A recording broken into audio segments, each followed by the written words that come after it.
So, good morning, everyone. Sorry, we're a little late this morning. We were waiting for Man Bat, but he decided to go out fighting crime instead. So, the last we were here, joining up once more with Snow, Melissa, Celeste, negotiate with the Fat Man on taking a package east to Giffield. Once contracts are signed, after a spot of negotiation, Gus spots one of the priests from the mountain arranging something with some tieflings in another room. Hurrying the gang out of the trading post so as not to be spotted himself, Gus manages to get away. You decide to leave the city fairly urgently and go via the north gate once more. And Miette, to the surprise of just about everyone, takes charge of directions, leading you through the unmarked hills into the woods, following a trail that you wouldn't normally see. As night falls, she leads you off deeper into the woods, revealing a rather comfortable hidden campsite where you can rest overnight. The first watch passes without incident as Gus and Yorick discuss what a dwarf in the city means, and Gus shares some information with his cousin, which Yorick disapproves of. Following this, Florian and Snow take the next watch, where again, not a huge amount happens. The next watch is Celeste, Melissa and Trelador, with Snow lingering on up in the tree. They hear noises in the darkness back towards the trail. Voices talking about dwarves and bringing them back. The footsteps pass out of earshot, and Trelador catches that faint whiff of the arcane burnt ozone smell that was back in the inn. Snow advises that if 3 people are going to be on watch, one should definitely be watching the dwarves very carefully. Trelador spends his time watching Celeste. Melissa awakes Miette for the last watch, and all seems well as she watches with Trelador and Celeste. Dawn breaks and brings with it the discussion of what the whispers in the night could mean. Before you leave camp, Miette studies a tree, and then leads you happily back out onto the trail. It is a few hours on the road, and the woods seem to thin out once more, leaving you open stretches of hillside, which Miette curves round. On one of these, Snow spots something in the distance. This turns out to be a caravan belonging to Corvain, a family known to Miette, and it seems to have suffered the same fate as Miette's family. Nothing taken, no blood or claw marks, but no signs of any survivors. You investigate and find nothing of great use, so you decide to push on, and Miette leads you back in the direction of Giffield. And this is where we pick it up. And welcome, Manbat. No, not talking to us. Good. Hello, Excellent. I am. Oh, morning. Super duper. Camera as well would be handy when you've, beautified yourself after your night shift of fighting crime.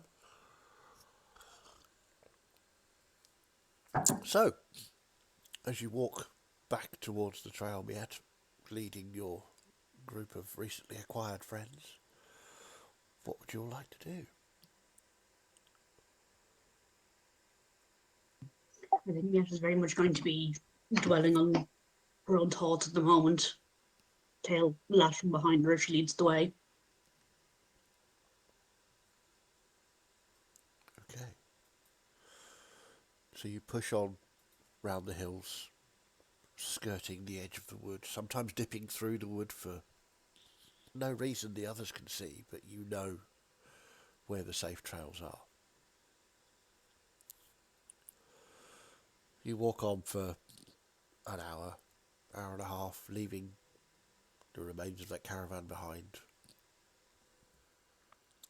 Would you like to make a perception check, whoever's leading, so Miette and someone at the back, maybe? Up to you.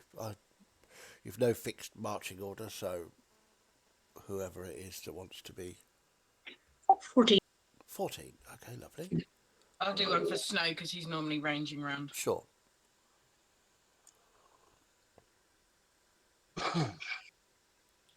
10. 10. Okay. Seems that Snow has been a bit unsettled by this. And he's not in his usual watery terrain, so he's a bit thrown off by the strange winding path that Miet is taking. Miet, you spot, not too far ahead, signs of people. Just little things that you know mean somebody's passed here. If you want to make a survival or investigation check, your choice, you can look in more detail at the footprints and or broken underbrush. 17. 17, lovely.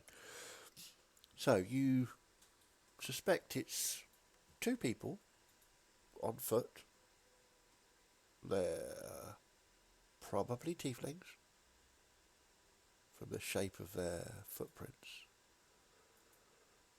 And you estimate they're maybe an hour ahead of you, roughly. But they seem to know the trail. They're not as good as you are as covering your tracks, but they're pretty good. Are there any alternate trails here, or is it a case of they're on the trail? It's kind of... I mean, you could possibly try and... what are you trying to do? Get ahead of them, or just avoid them completely, or what's the plan? What's your thinking? Because... Sorry, you know the area, but this is the trail that you know. I mean, you could possibly sort of try and head out and make a different trail, but we'd have to make some rolls for that to happen.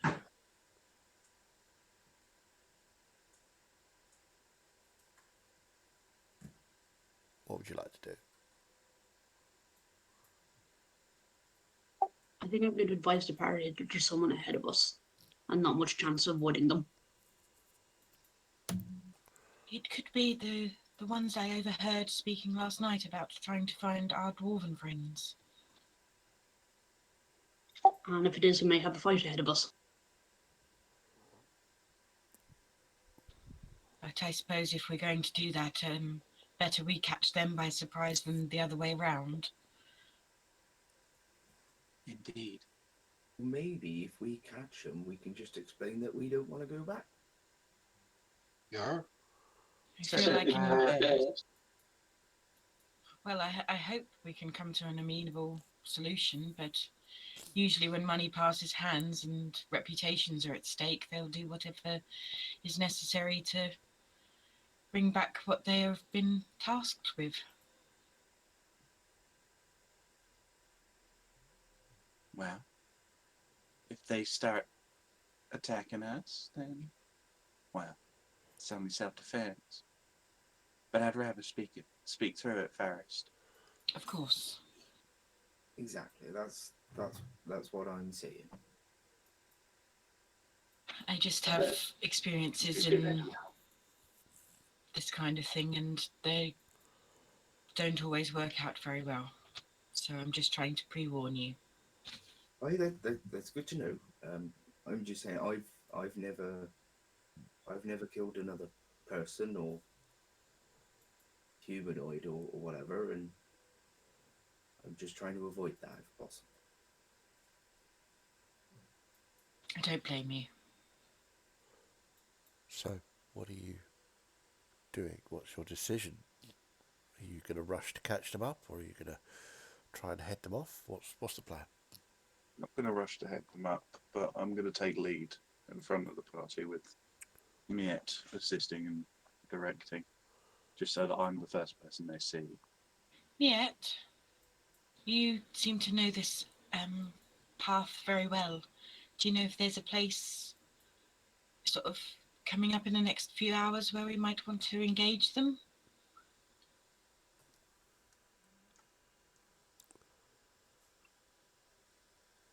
Make a history check, mate. With advantage. Can't hear you, Misty. Sorry, I was whispering to Susie. Okay, cool. 14. 14. Yeah, you're not sure about confrontational type sites, but you know there's another campsite coming up in a couple of hours, and there's certainly an old set of ruins as well. In that case, I will aim for the ruins because they bypassed the last campsite, so it's possible they didn't actually know about it, even though they know the trails well. So head to the ruins. Okay. So, sorry, carry on. Call me stupid, but what has these got to do with delivering this box to Gifford? Well, it seems that they're after our dwarven friends, Trellador. Well, if they're after them, they'll come to us. I don't think we should actively be looking for. We've got a job to do. We should do it. Just happens to be on the way. If they're ahead of us in the trail, they could stop us from delivering the box. Well, then we'll deal with that. Precisely. We ain't interested in picking a fight. We're just looking out for our friend. Very well. Okay. So, as you pick up the pace a little to head to the ruins, it will take you slightly out of the trail as normal, but you know the way fairly well. You've played amongst those. When I say ruins, it is literally a couple of walls that are broken down and some rocks. That's kind of it. It's just on the edge of a wooded section as you go around. So you head for that. Making good time. The weather is fine. It's not been raining for a while, so it's, fairly dry underfoot. Let's have a quick. Okay.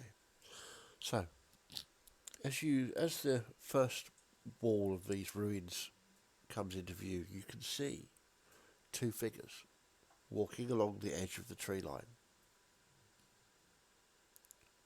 in front of you. About 120 feet, 160 feet. I would come in front of the dwarves. Okay.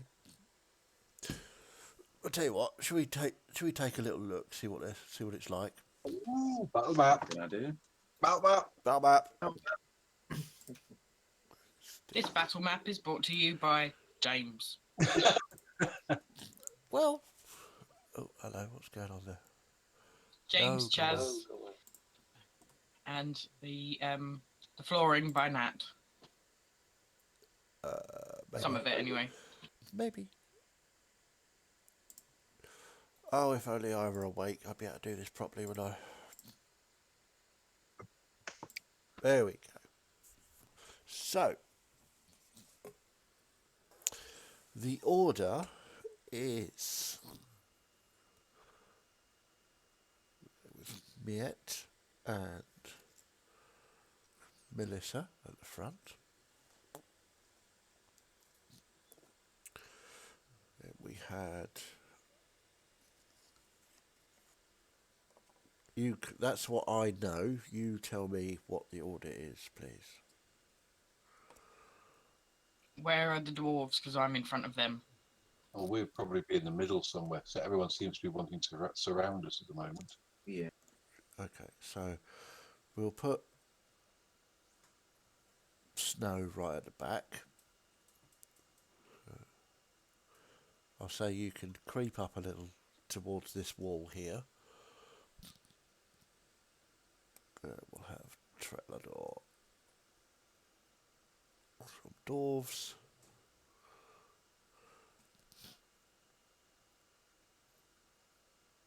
Where would you like to be, Florian? I wouldn't be far off Melissa at the front somewhere. Okay, we'll see. Put you out there. So, does that look about right to you, everyone? Looks fun.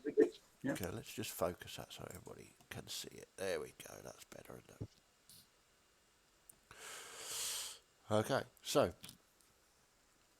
they don't seem to have noticed you yet, but they are walking away down towards the rocks there. Are they tieflings, or can we tell from this distance? You've caught up quite a lot there. They seem to be going very slowly at the minute, having a conversation. Let's put them side by side rather than one in front.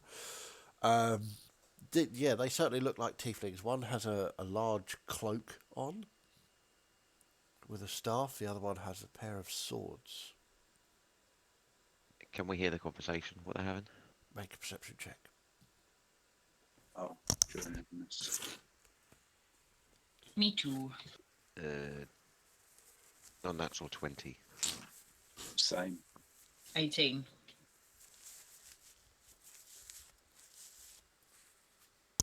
Okay, you can hear them. Just there seems to be some sort of argument about whether they've lost the trail. They seem to be casting about to see. And one of them said, "It can't be that hard. There's like 8 of them. They can't just have vanished. Have you got a spell to do this?" And the other one's like, "Listen, if I use all my magic trying to find them, what's going to be left to deal with them?" So they seem to be having this conversation. As they've almost stopped now as they try to search at the edge of the tree line. And they're still like 120 feet away from No, us. they're much closer now. They're about 40 feet away as you come up along this side of this wall. If that conversation's been shared with everyone, Miet's going to back up so she can hide around the ruins. Do you want to hide outside this side, or you want to try and get round the back? What would you prefer? Kind of this side, as long as line of sight is broken. Sure, you can back up to there. Make a stealth check.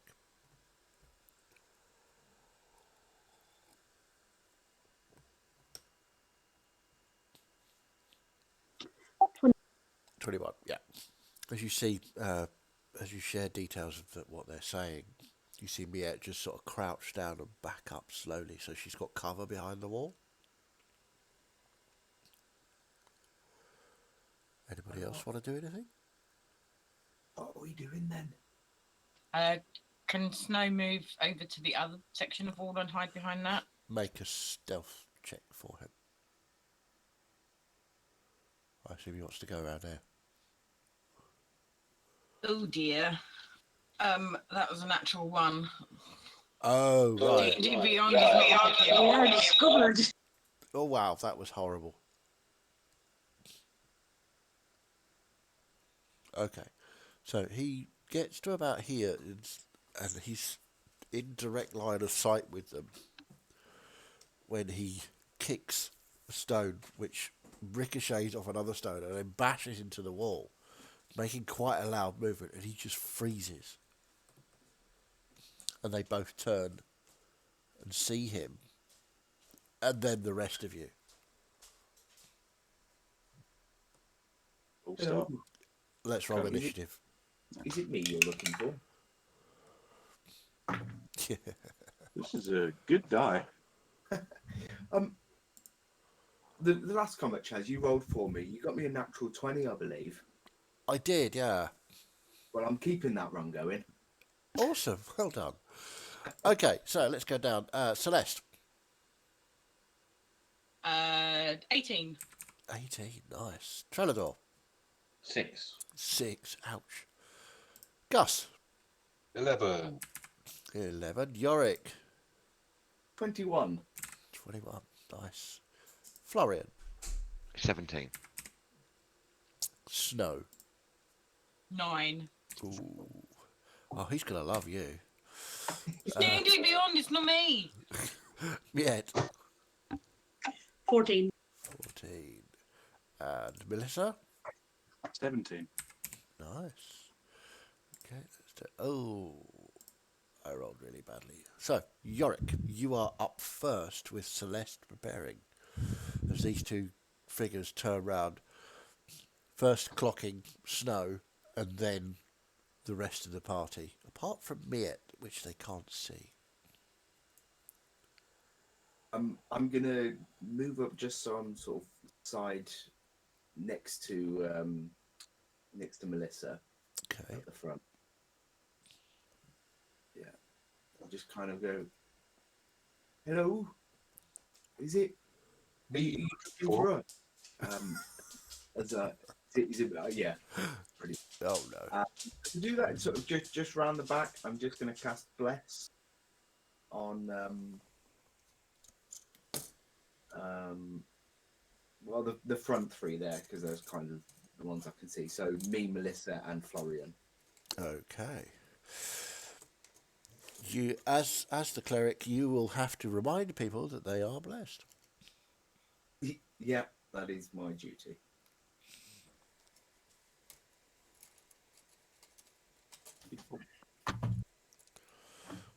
Not sure I need quite so many of these burning ones anymore.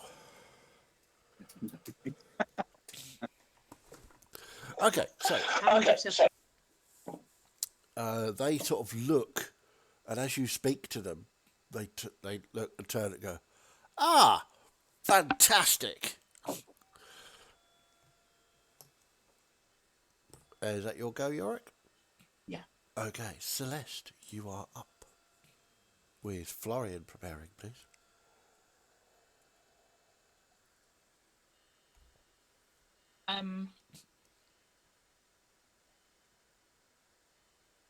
I will move round a little bit to be more in the ruins. Okay, do you want to go around the back of the ring? This wall ends about 5 I'll feet back. go here. round the back. Right, whereabouts in the ruins? Sort of Snow has managed to get sort of halfway there. I will stand sort of just on towards the left-hand side of it. So, About there? yeah, that looks good. Okay. Can I just ask what it is you want with my friends? You may not. We've been hired to take them back. Well, I'm afraid we can't let you do that. And I will try and cast Fairy Fire on them. Okay. So it's a dex save. Dex save. Nice. So 16 from the cloaked one. Okay, sorry, that's no. 16 from the other one. The other one, the cloaked one, rolled actually higher, so it's 18. Okay, so it didn't work. That's fine. Sorry. Is what it is. Anything else? No, that's my go. Okie dokie. Florian, you are up with Melissa preparing, please. So I'll just give like a look to Melissa, and then I'll start walking towards him, and I'll be like, "Morning, y'all. Is this gonna pass with friendship and kindness, or are we gonna have to fight for this?" So whereabouts are you going to be walking to? Just directly like towards him, not in an angry manner or anything, but just Okay. talking and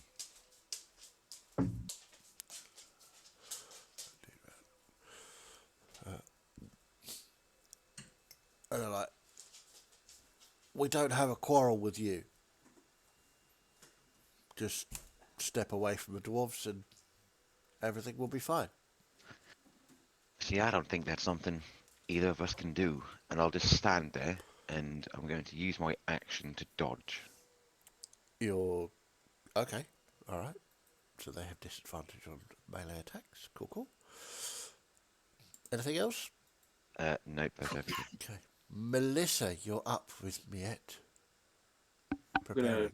walk up the kind of just to the side of Florian. Okay. You know, y'all, I really don't think you want to do this. It sounds an awful lot like you're trying to kidnap some poor innocent folks, and I just can't stand that. It just Kidnap, ain't such bring home. ain't well, depends on what they're thinking, don't you think? I feel that question relies solely on the dwarves. So I think we should have a nice little chat about this before we have to start, drawing blood. And I will do similar to Florian. I'll You know, be prepared with a dodge action. take the dodge action. Okay. Cool, cool. So, Miette, this is your go with Gus preparing, please. Is there enough tree and or rune cover that I could sneak around behind them? Ooh. I'm going to take it that's a no. I'm just trying to think. I mean,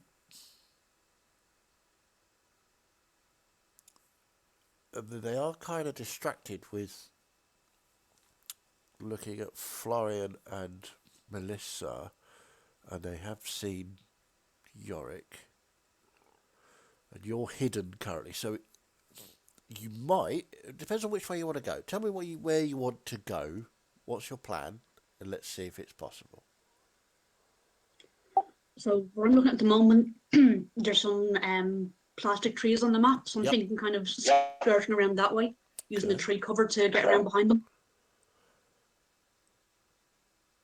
I'll say with your... What's your movement? 30, is it? It is 30, but I can use dash if I need to. Sure. Okay. So if you want to use your dash Or action, feel an ability. I'll say you can get to between these trees here. But I need you to roll a stealth check, please.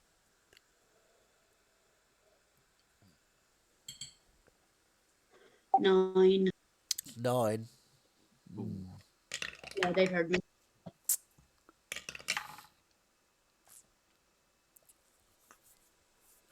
So, you make it to the tree line. Right, no, I got that wrong. That was 13 if it helps. Yeah, I that's a forgot little that bit, still. yeah. Yeah, okay. All right. That's... yeah, okay. So you make it to the tree line with your action and your... so your movement and your action. Anything else? You can do it with a bonus action because rogue. Oh, of course, yes. So you have your action left if you wish.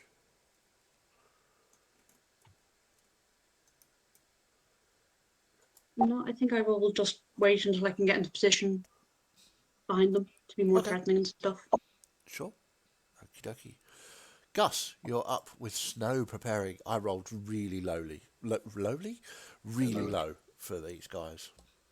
I'll move up next to Yorick Okay. and having heard what they said, I presume I could hear what they were saying. Yeah, they're not being particularly quiet about it.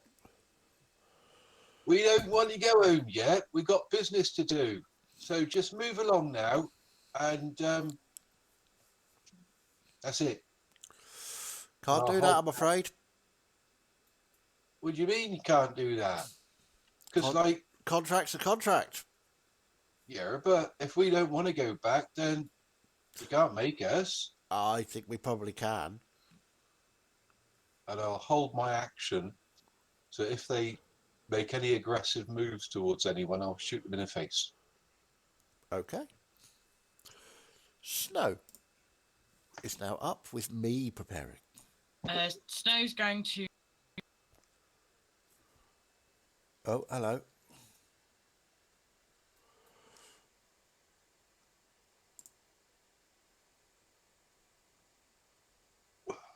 That's everything just went completely bonkers there.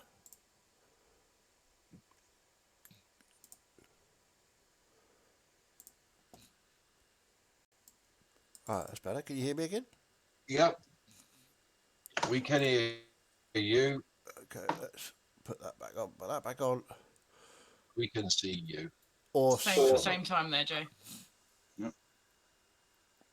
Okay, so everything went a bit wobbly there. Discord just completely vanished. Very strange. Anyway, so Snow. Snow's going to continue his scamper along to the right-hand wall Okay. and duck behind it.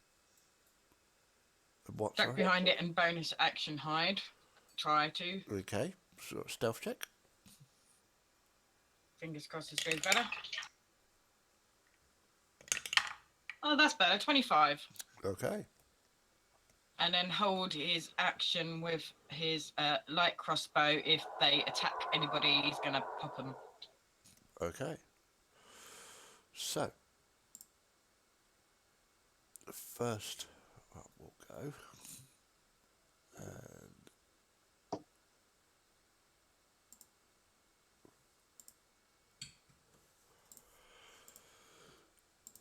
she is going to. Okay. She, this one looks to the one with the cape and draws her swords and steps in front. Says, with swords drawn, says, we could do this the difficult way, but if you want to live, I suggest you go about your business and leave the dwarves with us. She's talking to you, Melissa. Oh, honey, you ain't threatening the Heartseeker, are you? That's just... Florian, I feel so bad about what's going to happen. I'm just going to be sitting next to Melissa, basically being her, like, pump guy. Like, yeah, go on, here we go. Good. So she throws one of her swords at you, Melissa. So let's roll that. So that is a disadvantage because I'm dodging. Yep. She's rubbish. That's an 8.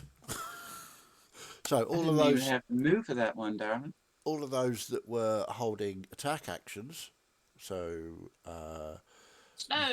Snow and Gus, Yep. roll those now, please. 14. 14. Okay. That misses, I'm afraid. Okay. 24. That does not miss. That very definitely hits. That's 5 points of piercing damage. Nice. As you see, there's a huge noise as Gus's large crossbow goes off. And Florian, you feel right beside your head a sort of rushing of wind as this massive bolt fires past you and lodges into this tiefling. So, let's the other tieflings go. And she is going to...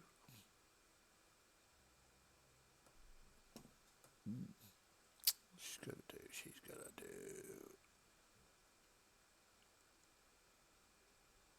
Yeah. She's gonna whistle. Uh-oh.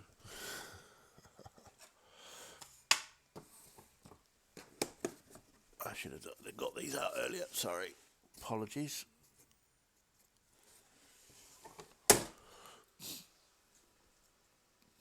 And Miette, you see these guys appear. And 2 skeletal bowmen sort of appear out from the tree line. And, oh my God. I had chosen a great time to be my own. This dice, I swear, It was working beautifully last session. It's just rubbish today. Good, good. We like that. So that's a natural one for the first one. The second one, that's a little bit. That's 19 to hit Melissa. At disadvantage? Sorry, yes, disadvantage, wasn't it? Still 19, yeah. Yeah, that hits. Okay. So that's 4 points of piercing damage as an arrow whistles out of the tree line.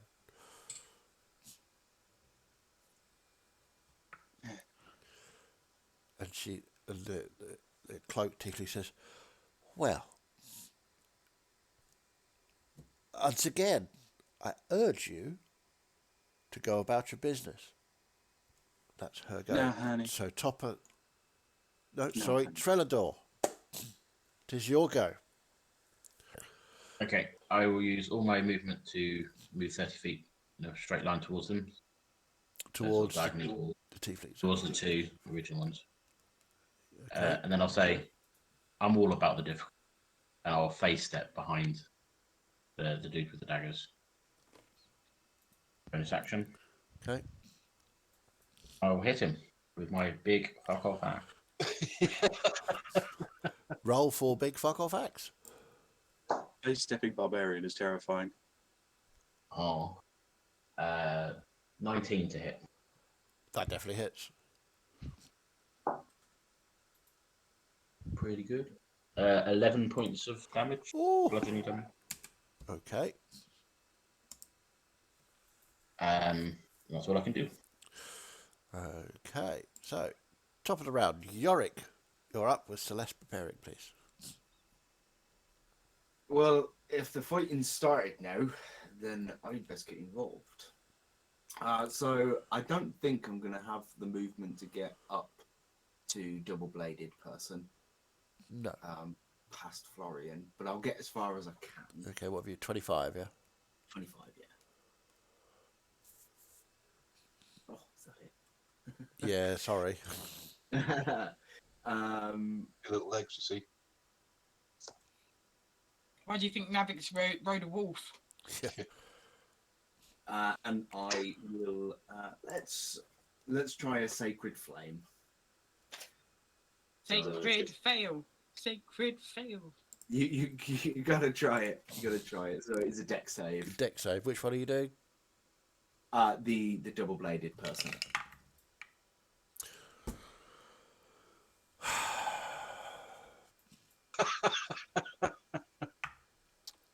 That's a 6. Roll your damage. Yay. Sacred success. Sacred success. Change my dice. Change my dice. And that's for 4 points of whatever damage. 4 points of whatever damage. Nice. Radiant. Radiant. Okay, anything else, Yorick? No. No. Okay, Celeste, you're up with Florian preparing, please. Okay. So they're not backing down. I'm afraid I can't let you take these young fellows away with against their will. And she will take a step to the side so she's got a clear shot as much as she needs to get daggers or swords or whatever his name is. And I'm going to fire a guiding bolt. Okay.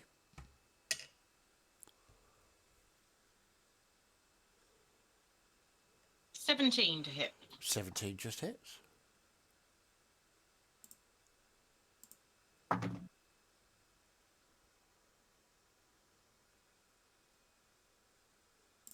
So it's 14 points of radiant damage, Oof, and oof. he's got advantage on the next person who attacks him.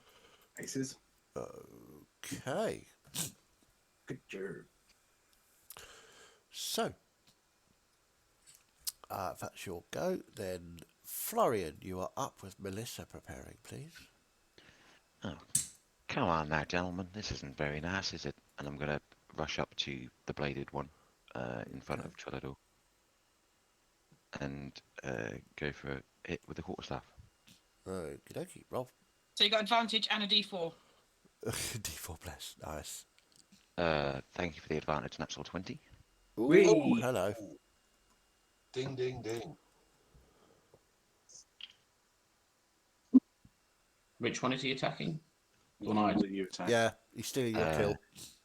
Again. So that is highest possible, so 19 points of bludgeoning and damage. Ow, bloody hell. Wow. Okay. Uh, So, as you, At level 2, that's mad. yeah, as you do, you hitting with your quarterstaff, yeah? yeah. So you bring your quarterstaff around, smashing him across the face, and he goes down. And then I'll turn to his friend Yep. and be like, are you now sure you really want to do this?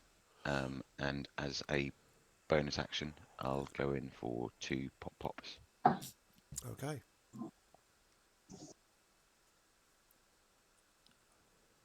Well, just 1 pop. I'm not using flurry of bows. I'm just going to use it as an unarmed strike. Okay. A completely opposite end of the spectrum, which is 8. 8. No, not a chance. She just stands there and watches you miss. She's like, don't worry about that.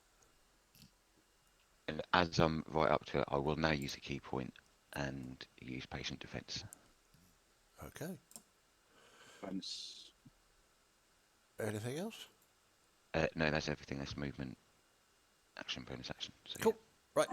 So, Melissa, you are up with Miette preparing. I'm going to move a couple of spaces off to the side, so I've got clean shot on Robin McStarface. Yep.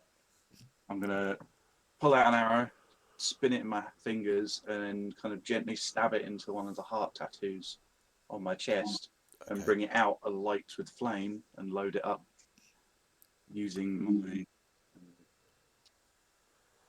See, Gus, I said she was My weird. crimson right. So I take 2 points of damage from that, What do you say, Yorick? Told you she was weird. and Big. then I'm going to take a shot. Okay. That is a 21 to hit. 21 definitely hits. Dealing, that was disappointing. 5 points of piercing damage and 1 point of fire damage. Okay. And that is my turn. Okie dokie. Bonus action to activate Crimson Right. I just say, darling, you are so outnumbered. Okay, so. Who is next?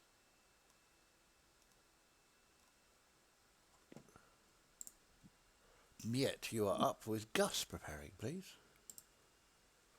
As a philosophical question, can daggers even do anything against skeletons? Well, I suspect we're about to find out. Play them like a xylophone. In that case, I shall attack the nearest skeleton with 2 strikes, daggers. Sorry, my words have escaped me. So you're going to move up and attack, yeah? Yeah, I'm going to do 2-weapon fighting, so 2 attacks. Okay, let's just move this a little so we can see you there. Okay, cool. There we go. Yep, roll your attack. I think the question of can daggers do anything to skeletons is going to wait to another day because I got 15 and 11.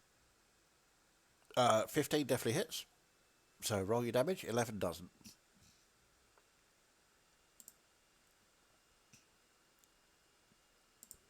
Four points of stability damage. 4 points of damage. Okay. Nice.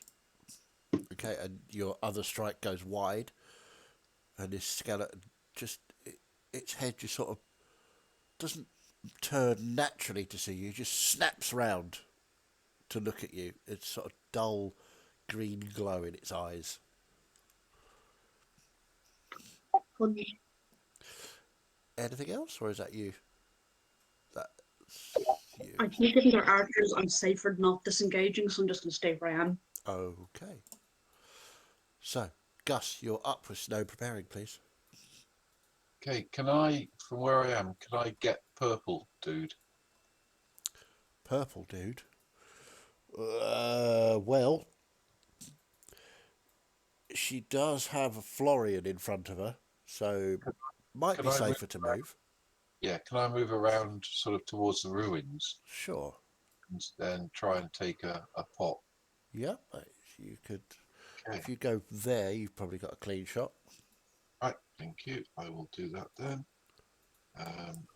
So that's a 26 to hit. Ooh. And as she seems to be, it is a she, isn't it? Yes. As she seems to be in charge, I'm going to mark her as favoured foe. Favoured foe. Oh, I get to use my toy. Right. So I need to get one of those and one of those. Yay. Is that like a big bobbing red arrow? Yep. Sort of, yeah. So that is 9, 10, 11, 12 points of damage. Oh, lovely. Sorry, did you roll to hit? Yeah, I got 26. Oh, you got 26. Okay, cool. And that's my go.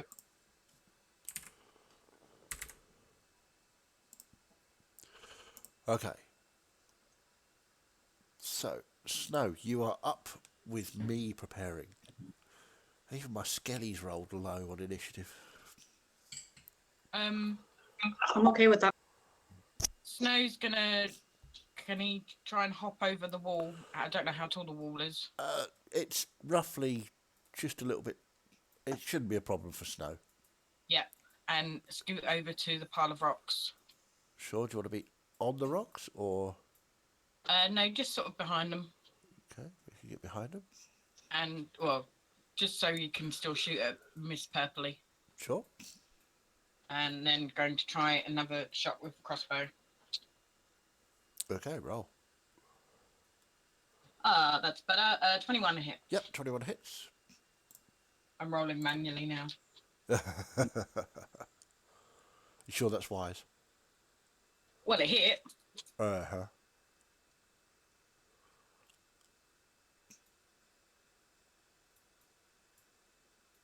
Uh, 16 points of light crossbow sneak attack damage. Okay. Lovely. So as the crossbow thumps into her. The crossbow bolt, rather.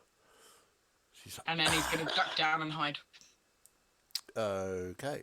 Roll stealth check. It was on an 18 and then it wibbled onto a 2 for 11. Yeah. He's probably hidden. Okay. So, that's his go. It's now my go. First Skelly is going to snap his head back round and fire at Melissa. Okay, so that is 5, so 17 to hit. Okay. Melissa, Sorry. 17 to hit. Yes, that is. Okay, so that, oh, lovely. 9 points of piercing Yeesh. damage.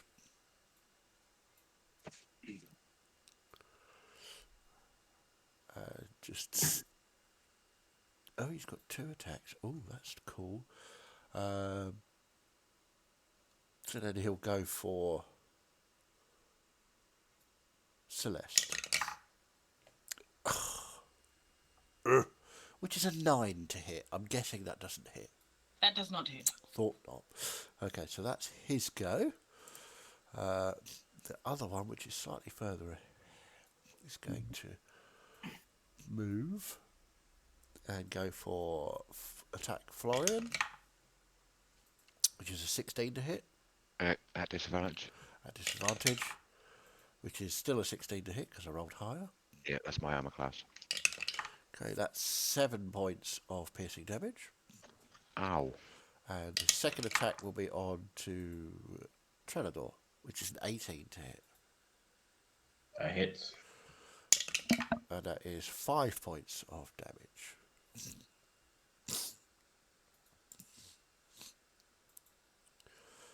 Okay, so that one's down unconscious. Let's her go. So that she's going to do that. Lovely.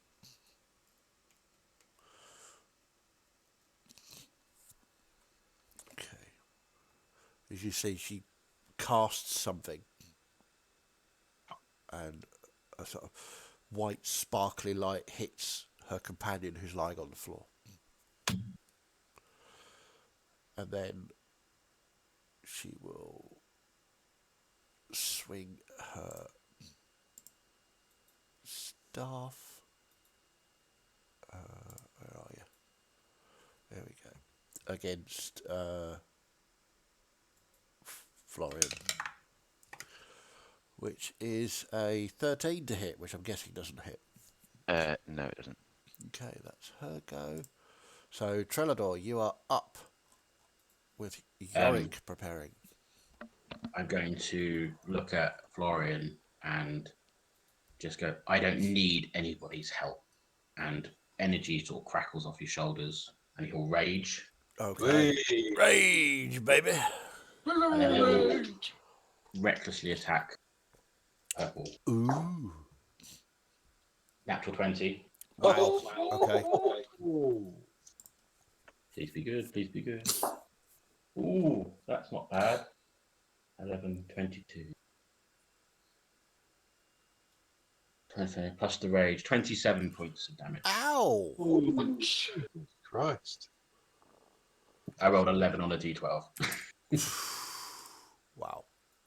Okay. As you connect, you see a huge gash across the shoulder and back of this tiefling. She screams in pain. I'll just sneer at Florian. She makes her save. Anything else? I'll just stand there. Okay. So, Yorick, you are up with Celeste. Preparing, please. Okay. I am gonna head down towards the skelly. So Okay. directly down from me. I don't think I can quite get to him. Ooh. I tell you what. Yeah, you can get up in this one's face. Okay, cool. With a big grin, I'm gonna swing the warhammer Go for for it. the first time. Yep. I get a d4. Remember to show myself my post-it. Yep.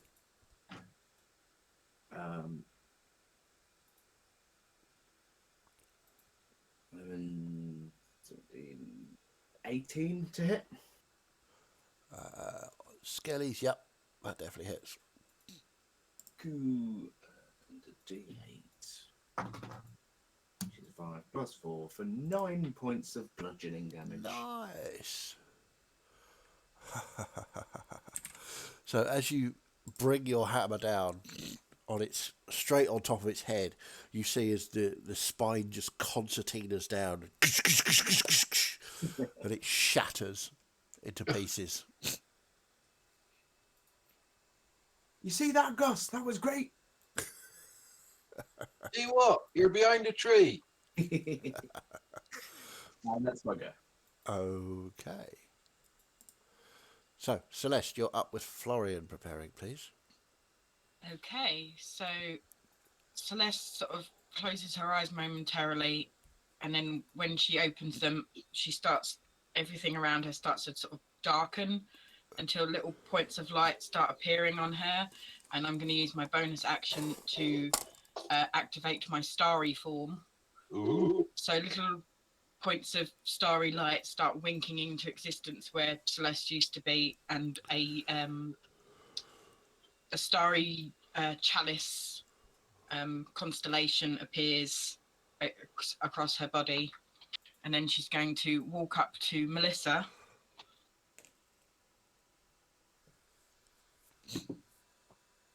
and cast Cure Wounds on her.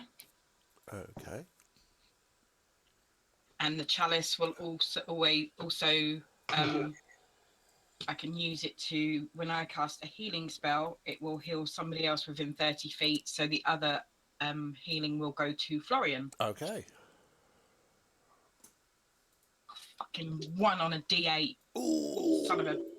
So it's only 4 points of healing to Melissa, sorry. And 7 to Florian. Nice. And that is my go. Oh, I'll back up a little bit with the rest of my movement. Not too far, just back to where I was. Okay. Thank you. Cool. Nice work. So, Florian, you are up, feeling that warmth of healing incoming, with Melissa preparing, please. Come on now, this isn't going to end well for either of you. And I'm going to look back at the chap on the floor Yeah. and seeing that his friend just did something. I'm going to crack him around the back of the head with my quarterstaff. Okay. So, attack is it an with advantage? advantage because he's prone. That is 18. You got your D4 from your bless. Oh, and 19. Yeah, 19 hits.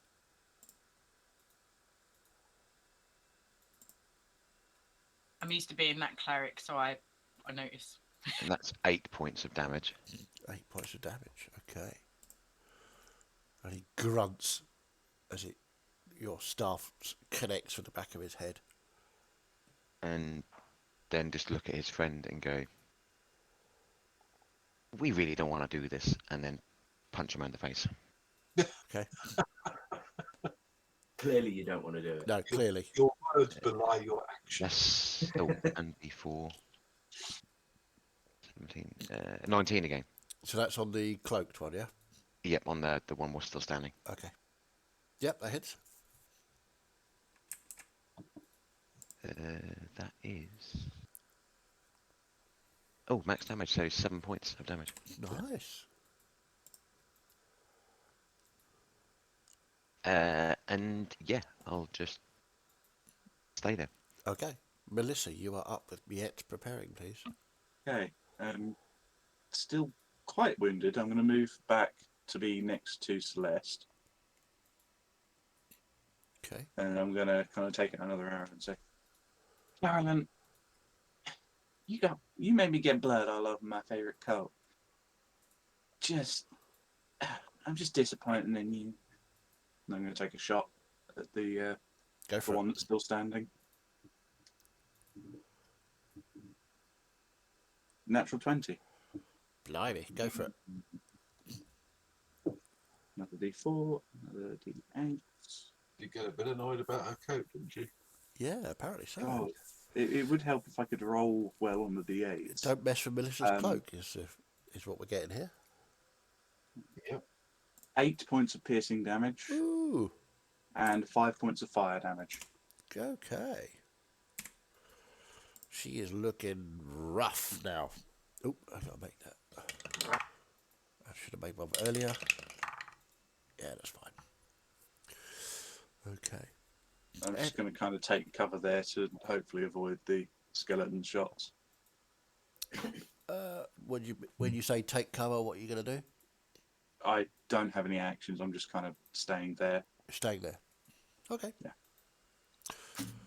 So, Miette, you are up with Gus preparing, please. Okay. Stabby stabbity. Go for it. Roll for stab.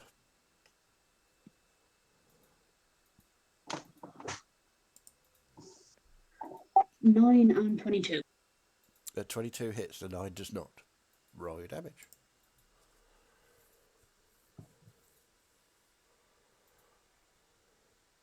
Four points of damage. He's once again scratched. Okay. So as you stab in with the dagger, you're not used to things without flesh. It snaps a few ribs on the way through, but it doesn't seem to be doing huge amounts of damage to it. Okay, anything else, Miet? Can't hear you. Sorry, muttering to myself. Okay. So, Gus, you're up with Snow preparing, please. I'll take another shot. There's not a lot else I can do. Go for it. So, another 26. 26 definitely hits. Those are nice dice. For 9, 10, 11, 12 points of damage. Piercing damage. Oof. Okay. Okay, and let's roll that. Yep, that's good. Anything else, Gus? Nope, that's me. Okay, Snow, you are up with me preparing. Same as before, taking a pot shot at Purpley. Okay. Yeah, it's fine. No, that's a natural one. Jesus Yep, Christ. He's. I did try and warn you about the whole rolling manually, did I not? Well, I got a natural one rolling through D&D Beyond as well, so either way. Yeah, but D&D Beyond's not your fault. You know, it could be argued. No, I've still been blamed for D&D Beyond. Before, Oh, right, so. okay, fair enough. So, anything else? No. Just gonna try and hide again. Okay, roll a stealth check. 17. Okay. So, our remaining skeleton is going to take a shot at Melissa,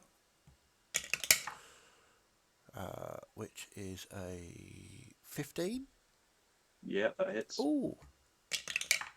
And that's 8 points of piercing damage. Then it's going to take a shot at Celeste, which is a natural 1, which doesn't hit, surprisingly. Celeste, you appear to be unhittable.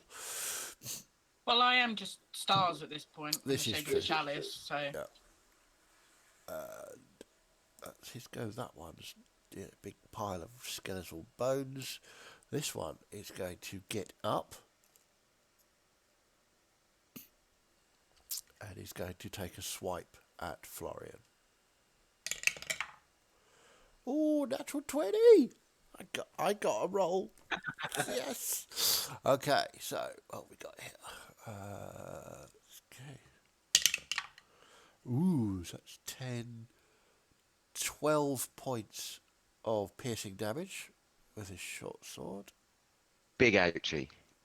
Big ouchie. And second attack, that's 22 to hit. Yeah, that hits as well. And that is 6 points of slashing damage. So long, farewell. Be the same. Welcome to being a monk. Yes. Monk life. Hello, Yo-Yo Knickers. Hello, darkness, my old friend. Trelador will use his reaction to smile a little bit. Okay, so we're now on Purpley Cloaky Tiefling. She is going to... Yeah, she's going to do that. Which is this. And she reaches out, touches her friend. And again, you can see that poof of warm white light.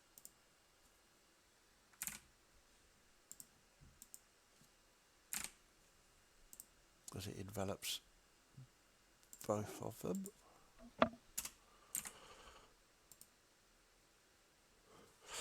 Okay, that's... And she will turn and take a swipe at Trelador. With her advantage. Oh, because reckless, yes. Okay. Right. Okay, so it's 15 to hit. Oh, wait, no, That's sorry, wrong. wrong person. It's still 15 to hit. That's cool. Yeah, smile class. Okay, and that's... which is... that's 7 points of bludgeoning damage. Half because raging. Yep. Doing it. I'm doing it. Yay! I'm so proud of you, Dad. I'm so proud. You are now a Where's my melee. spells? Where's my spells? Okay, so Trelador, you are now up with Yorick preparing, please. Okay, I'm not happy, but I'm a little bit happier now that Florian's down. But I'm going to attack the purple, the one that keeps healing. Okay. Reckless again. Another natural 20. Oh my god. God. Love some reckless. Oh, And not bad on the dice again. 10. So 10 times 2 is 20 plus 3 plus 3 plus 2 for raging. 25 points. Oof. Okay. 25 points, huh? Okay. And Hang on. Let's roll that. 12. So, yeah, that's fine. and that's all I can do, I think. Yeah, that's me. Okay. Yorick, you are up with Celeste preparing. okay, well, I've not seen what's happening behind me. So I'm just going to nip across and hammer the other one. The skilly. Okay. Yeah. Big side swing. With the D4. Ooh. Yeah, that's good. That's fine. Numbers 27 to hit. Yeah, that definitely hits. D8. That's 8 points of bludgeoning. Ooh. 8 points of bludgeoning. As you side swing, your hammer smashes through again, ribs flying everywhere. know, But as unfortunately, the just blow- miss its spine, so Oh, it's is it still there? standing. Yeah.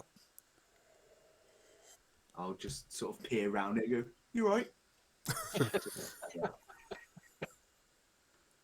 Yeah, Raven Skeleton dust out of her face. That's me done. Okay. So next we have Celeste with Florian preparing. Okay, so Celeste will do the same thing. She'll, in her starry form, reach out and put a hand on Melissa's shoulder and then point towards Florian with the other hand, and a chalice will appear above his head and do it like a tipping motion. Is it with 30 feet, is it? Yeah, within 30 Okay. feet of me. He's just within 30 feet, so. Exactly the same for both of them. 7 points of healing. 7 points of healing, nice.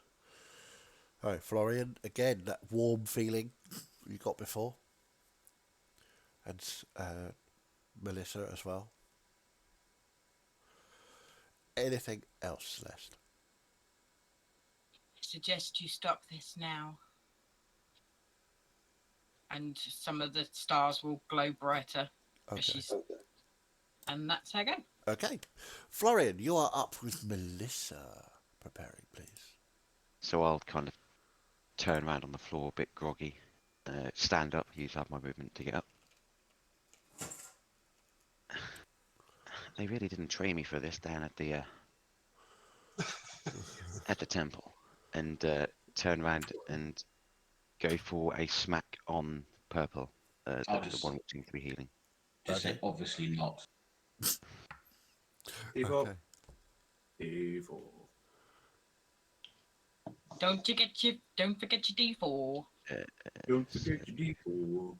17. Don't forget your D4. Do-do-do-do. 19 again. Yep, that hits. Actually, she can use her reaction. No, it doesn't hit. She throws up a shield. Oh, damn it, I've rolled maximum on the damage die as well. Sorry. Okay. I see like the shield go up, yeah. I see like a... Yeah, it's a sort of shimmering effect. Yeah. I'll be like, that's not bad and very fair. And then I'll go in for a punch on the other one. Neither is He's 8 got on 2.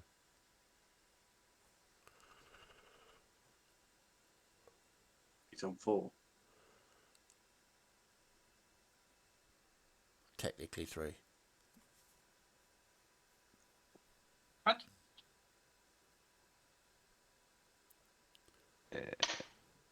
23 to hit 23 hits. with 5 points of damage for that Okay. bludgeoning damage. And seeing that I am in it and quite weary at the minute, I will use my last key point to patient defense. Okay. So, Melissa, you are up with Miette preparing, please. Okay. Still kind of pissed at this person who's just struck down Florian, who's okay at the moment. I'm going to take another shot at him. Okay. Default. Almost. 25. So is that the purple one? Yeah. The rogue one. Yeah, that definitely hits. That's a bit better. God. Right. 11 points of piercing damage and 4 points of fire damage. Okay. So as you see the arrow strike true, and she goes down, and the skeleton crumbles.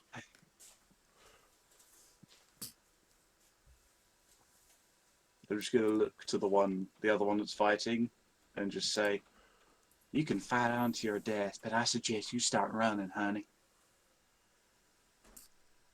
And that'll be my turn. Okay. Miette, 'tis your go with Gus preparing, please. Well, if the skeletons are down, I'm going to mosey over towards where the real action is, even if I'm just gonna watch, because I'm not sure it's safe for me to step in too close there. Yeah, you're not quite in melee range, but you can get round the back of the tree there. Sorry, I'd be able to get a ranged attack in there, right? Yeah, sure. And would I have an advantage, given that I've kind of snuck up on them, they don't know I'm here, possibly? I'll say you could. Yeah, roll me a quick stealth check.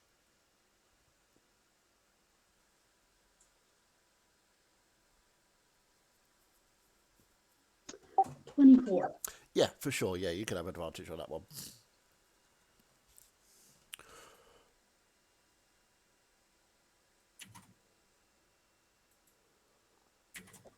Yeah, I definitely needed it because my first roll was 5 and a 6. Ooh.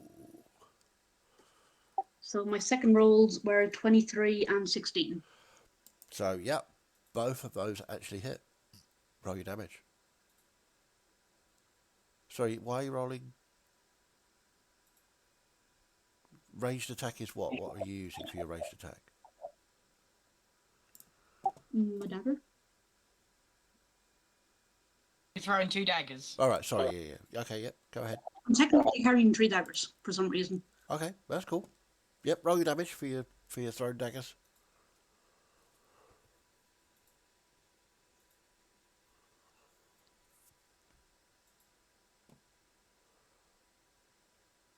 Six points of damage. 6 points of damage. Okay. Okay. Anything else, Miette? No, I will. No, I will just wait here. Okay. So, Gus, you are up with Snow preparing, please. I'll move around to the bit to the side so I can get a clear shot. And shoot again. Go for it. Ooh, that's 16 to hit. Unfortunately, 16 misses. Okay. That's it. Okay. Snow. Same again. Same again. Okay. Roll. 21. 21 hits.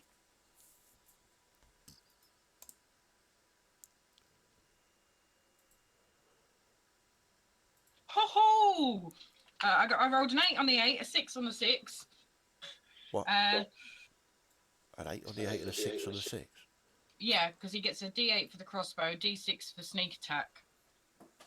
So I rolled max on Why is he both getting sneak those attack, sorry? because other people are around it. Okay. So 19 points of piercing damage, maximum damage. Wow. Okay. How does Snow want to do this? Right in the eye.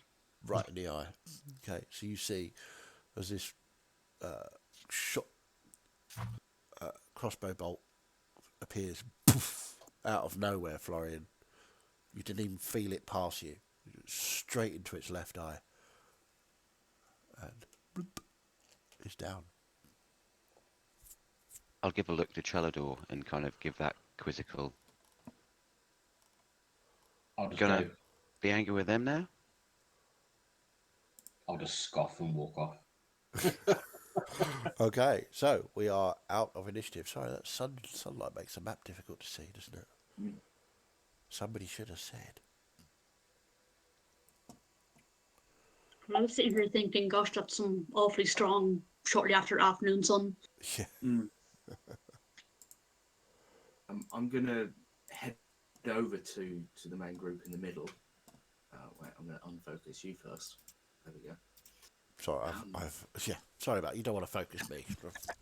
Yeah, you turn the map off and then you're full screen in my face.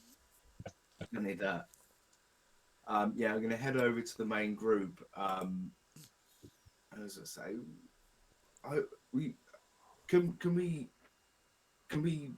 I'm gonna try casting. Was it Spare the Dying on both of them? Can we save them and tie them up and just leave them here? Why? We don't need to kill them. They were trying to kill us. Darren, they'll just come back chasing after you. They have a contract. Why don't we tie them up? Well, they're just doing their job. Whether I mean, let's just tie them up to one of these trees and leave them. They'll take some time to get free, and we'll be well gone by then. As they're talking, can I have a look for any contracts on them? What they've got in their pockets, basically. Make an See. investigation. I should check. have to say, while everyone else is talking, I'm retrieving my daggers and searching the bodies for Okay, anything so at all. 2 investigation checks there then. One for Florian, one for Miet. 14. I am lucky to find my own daggers. So yeah, you can retrieve your daggers. That's not a problem. 14. You search them. They don't. They have quite a lot of gold on there. It's like between the pair of them, you retrieve 70 gold, Wow. Bloody hell, okay. and you retrieve a contract.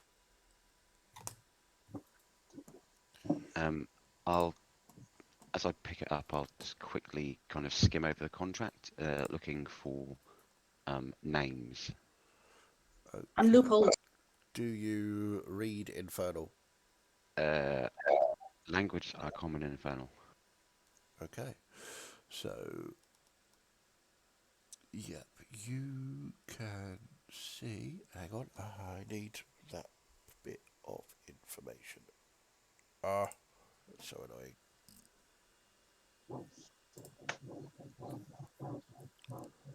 I'll sort of wander over in starry form up to Yorick. Melissa and Florian have been quite badly hurt. I don't know.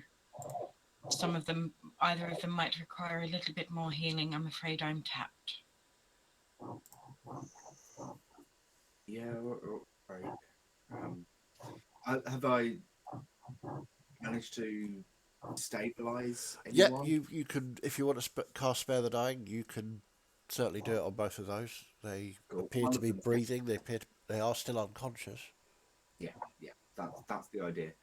All right, I'll sort that in a minute. Let's just tie these guys up. Anyone good at tie? Gus, come and tie them up. All right, I'll do that. I'll drag the bodies over to a tree and tie them against a tree. Before he ties them up, I'm going to retrieve some of my arrows and kind of clean them off. Sorry, I'm just trying to find a particular piece of information that I need, and I cannot find it anywhere. Do we want to take a quick break? Yeah, here? actually, that's a good plan. Let's take a quick break, so then I can find the information that I need to give you the information that you're looking for, Florian. Cool. Let's have a quick break. Grab a drink, grab some coffee, and I can do actual DM stuff. Good stuff. All right.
Just a level cleric. Right, so You want me to heal you? everybody's suitably refreshed. Let's jump back in. So I believe, Florian, you were looking at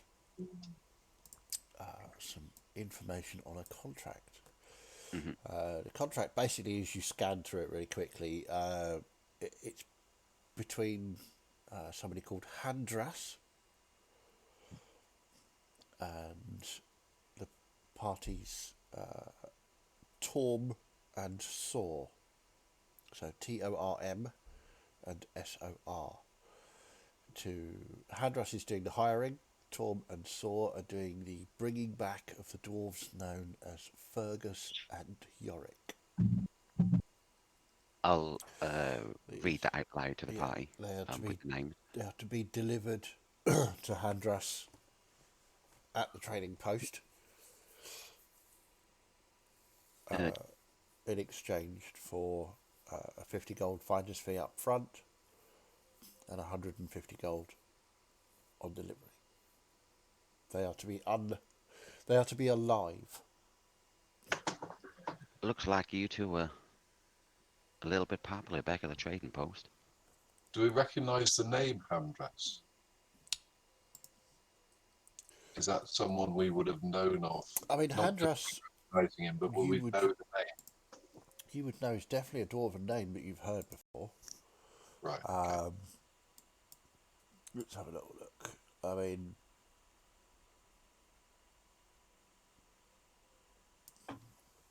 yeah, I mean, Yorick, you would know because of your family tree. There is a Handras who is a healer. Is your hang on? Where are you? Oh, I love that. Somewhere. It looks like some sort of great uncle, perhaps, or cousin, some kind. But I mean, you didn't see the dwarf in the trading post. The tieflings, are Yeah. they the ones what we saw walking out? Yeah, they are. They're not the ones that were sat in the other room. Yeah, they're the ones what walked out. I didn't see it, we didn't see it, but when Gus kind of freaked out a little bit. Yeah.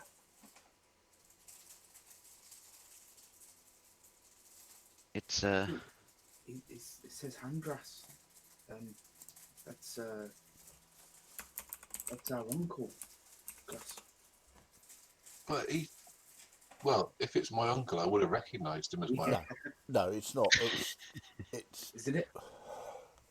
actually Was it just someone by the same name? no, it's someone using that name. It's not your uncle. It's not our uncle Andras. I saw him. It's someone else. Oh, right. Oh, okay. I'm a little bit confused here, fellas. Why is there such a price on your head to get back? Sorry, say that again. It was a bit funny. Why is there such a price on your head for people to collect you and take you back? Oh, you don't bloody know. We've only just come here. But you said you're exploring and that Yeah. you were sent out to do this, but No, we didn't say that. Just said we're exploring. have you done anything? Has something happened what we don't know about? No. I'm gonna do it, Chaz. I'm gonna do it. Do it. Roll your insight check. Oh, wow. Okay. 19. 19. Do you want to make a deception roll? No, I'm telling the truth. Nothing's happened that I know of, that they know of, would send us them looking for us. Apart from the fact that we're not there. Well, That Can I seems like a vague.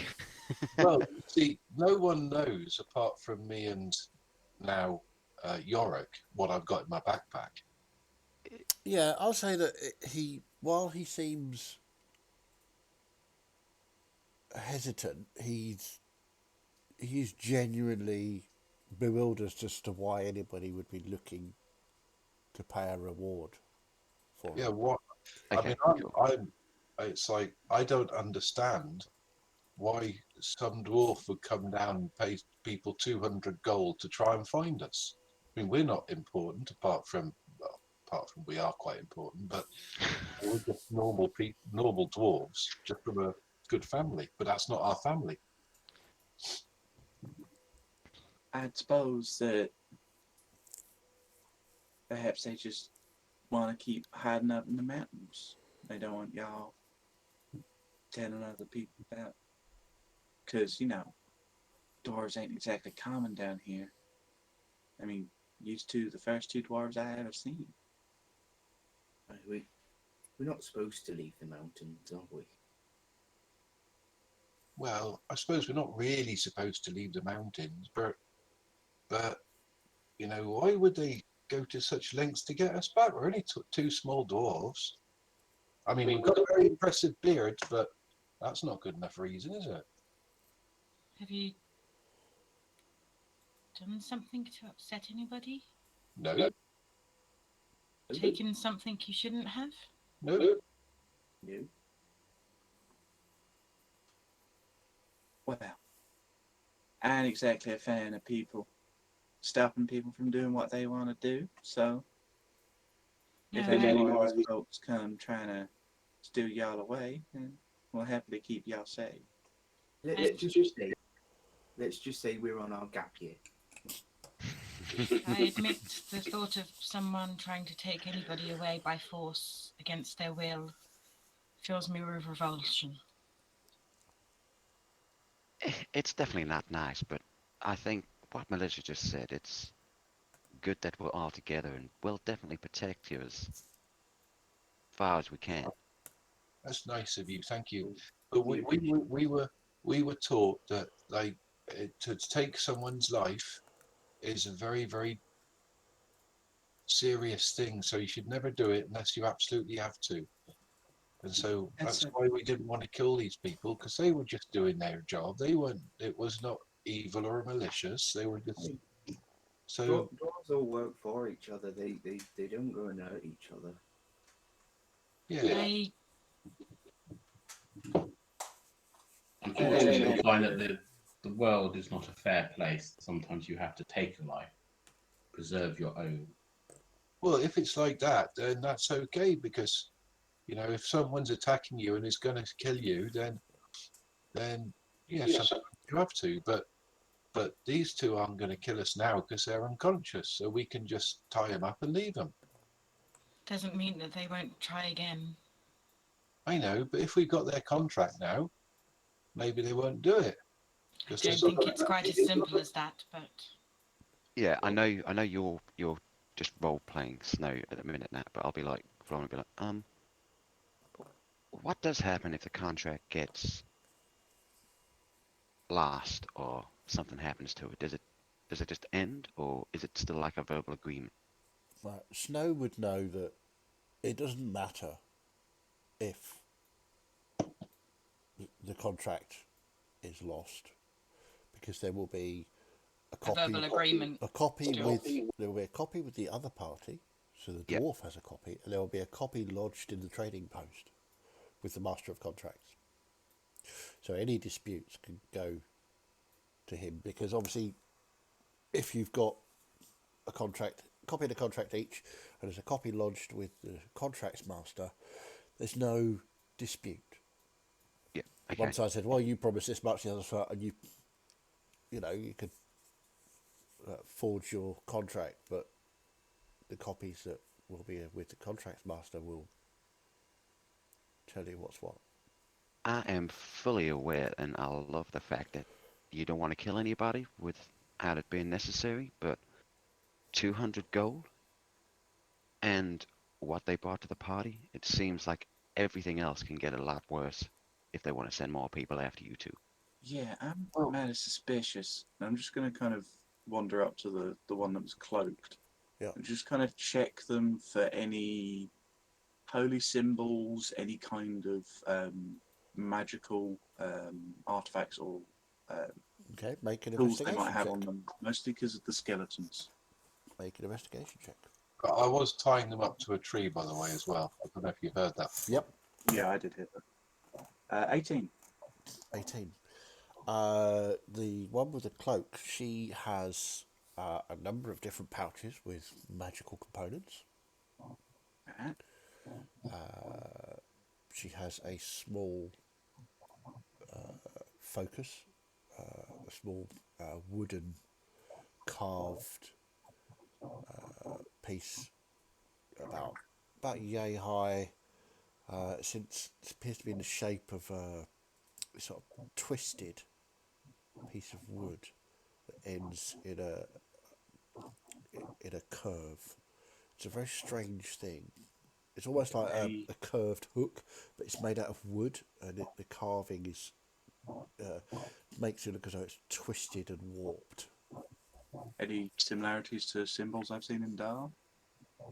Make a religion check. Can I help Melissa course. with this, knowing that? Yep. Give advantage. Okay, very much needed. 18. 18. It doesn't appear to be a religious symbol at all. Not a symbol from Dar, but still certainly concerning. And I'm just going to take the symbol or the focus and all the component pouches, and then just put them into a separate bag and keep them on me. Okay. Well, won't be having any more necromancy from you, Sam. Well, maybe what we should do is, rather than taking all their money and leaving them here, is leave their money and write them a note and say, look, you don't try this again or we'll really hurt you. Here's your money, go away. I completely love your optimism that people will always be good and do the right thing, Gus, but Oh no, they've just had their asses whooped, haven't they? they have, but it Let's give seems them like they're the kind of people what will just keep doing this Yeah, because but it's if what you they steal do. their money, they're going to come after you even more, aren't they?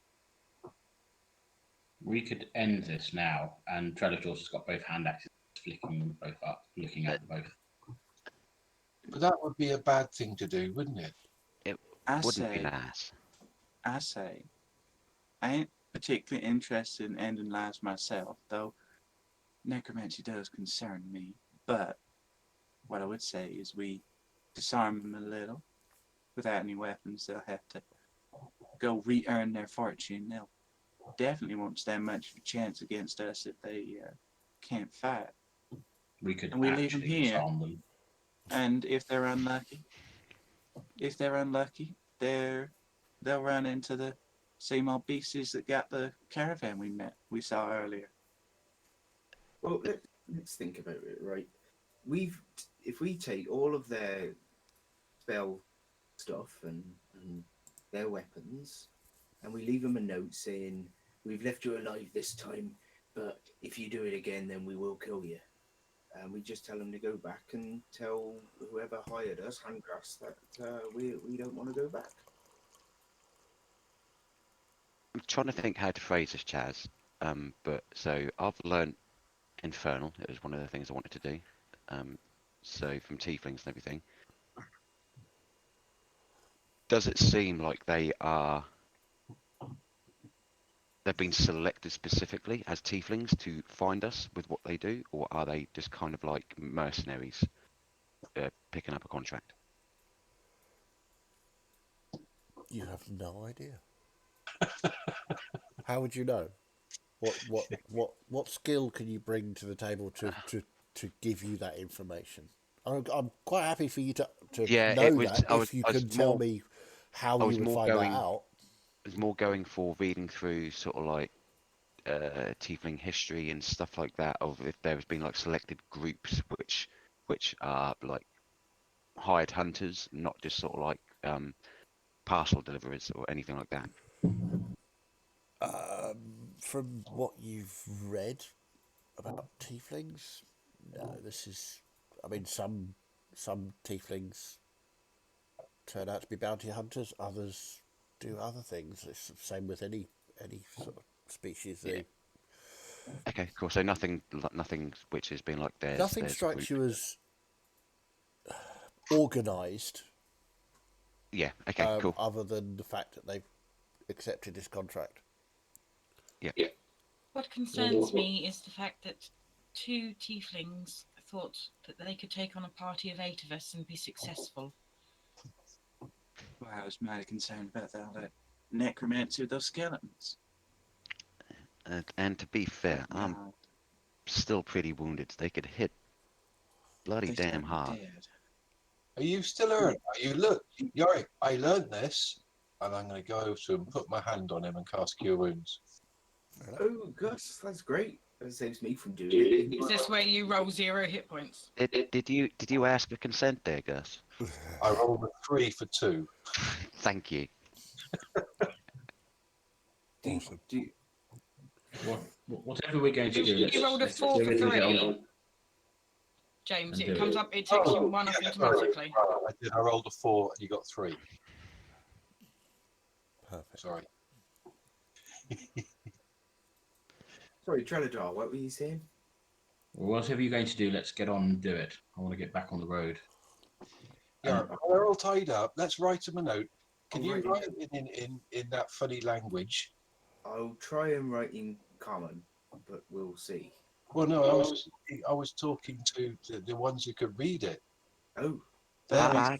Both me and Florian can deal in Infernal. Do we want to take all of their things so they would be forced to abandon this place to go and I have some an money idea. to get some more? Well, I have an idea about that. Just okay. write your note and then I will deal with it. All right. I'll give Yorick a hand writing the note in Infernal to them. Okay. you'll have to Um, write it if it's infernal. I was going to do it in common, but if you want to write it in infernal, then you can do it. Yeah. Okay then. And Just say, we let you live this time, but if you try again, we'll chop your heads off. Go back and tell them we ain't coming back until we're ready. I'll do all of that, but I'll also at the end be like, just have a nice day as well. Oh, that's there, y'all. And I'll leave it with them. And what I will do with the gold I got from their pockets, I'll put 50 gold back in between their pockets, and then hand over 20 to Melissa. And I'll count that out and give 2 gold to each of us and pocket the last 2. Now, we don't want these two catching up with us, do we? So, just a little bit of a disadvantage, and I'll go over to each of them and stomp on their knees and try and break their kneecaps. Okay. Make 2 unarmed attacks. That is really fucking cynical, Dan, by the way. With advantage because they are prone. 18 on the first one and 17 on the second. Okay.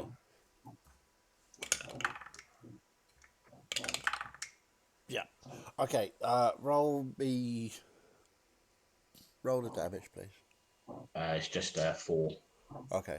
for an armored strike. So you wander over to them, and the rest of you sort of not quite sure what he's going to do, and then you see as he raises his foot and stamps on a kneecap, and you hear the bone.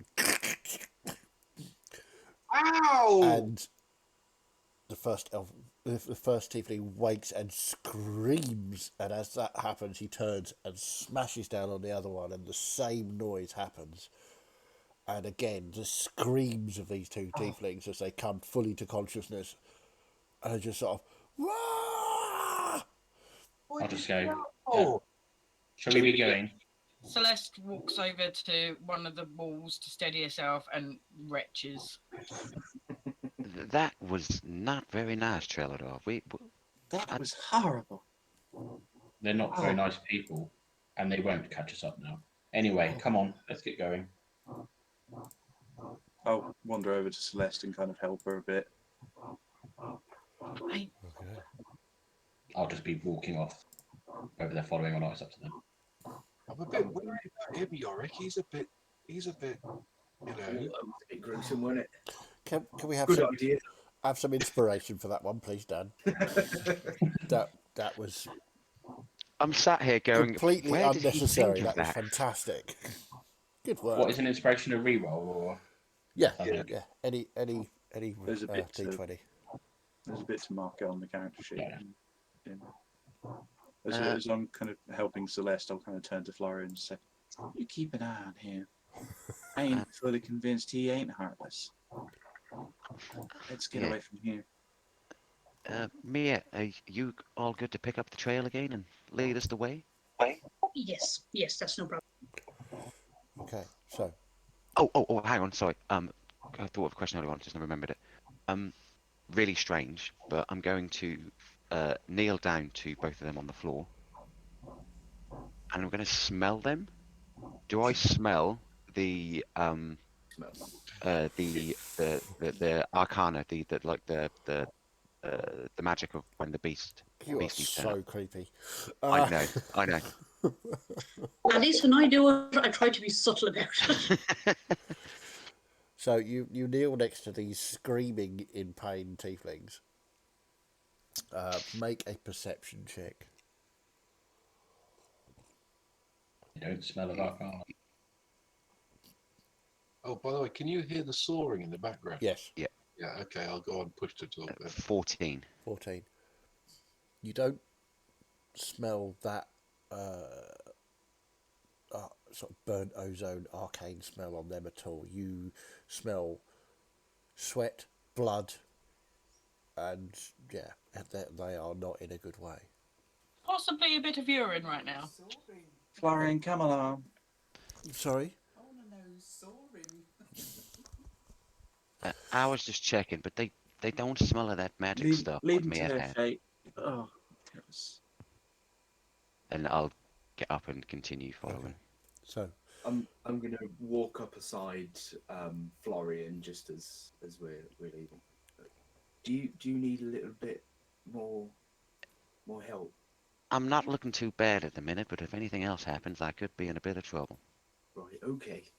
Because I like to save my magic for doing some things, but if you Well, need some healing, I can. maybe if we just continue down the road for a little bit, and maybe if we stop for just a little breather, that would be quite nice. Right, so just let me know. with Miette, you quickly catch up to Trelador, who's going slightly the wrong way, and you sort of get out in front and start leading. Yeah, sort of turn him slightly. You start leading them across and down. You're sort of on the side of a hill, and you're sort of going down in a diagonal path. It doesn't seem natural to some of you where you're going, but Miette clearly knows what she's doing, and leads you then down towards the bottom of the hill, and then up slightly again, and then it doesn't seem to be a reason for it that you can work out, but you're following. So that's Celeste is staying as far away from Trelador as she can possibly manage right now. okay. Well, Trelador's up front with. So yeah, just she would be behind right Miette. back. Okay. So let's have a perception check from Miette and Snow and Celeste.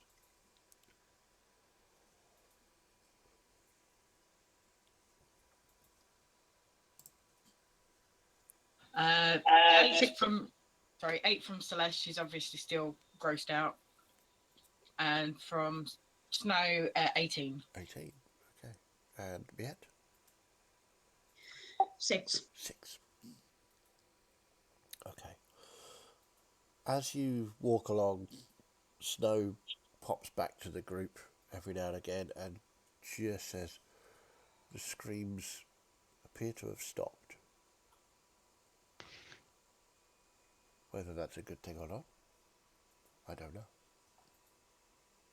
So, you carry on for an hour or two. Let's get sort of mid-afternoon to late afternoon now.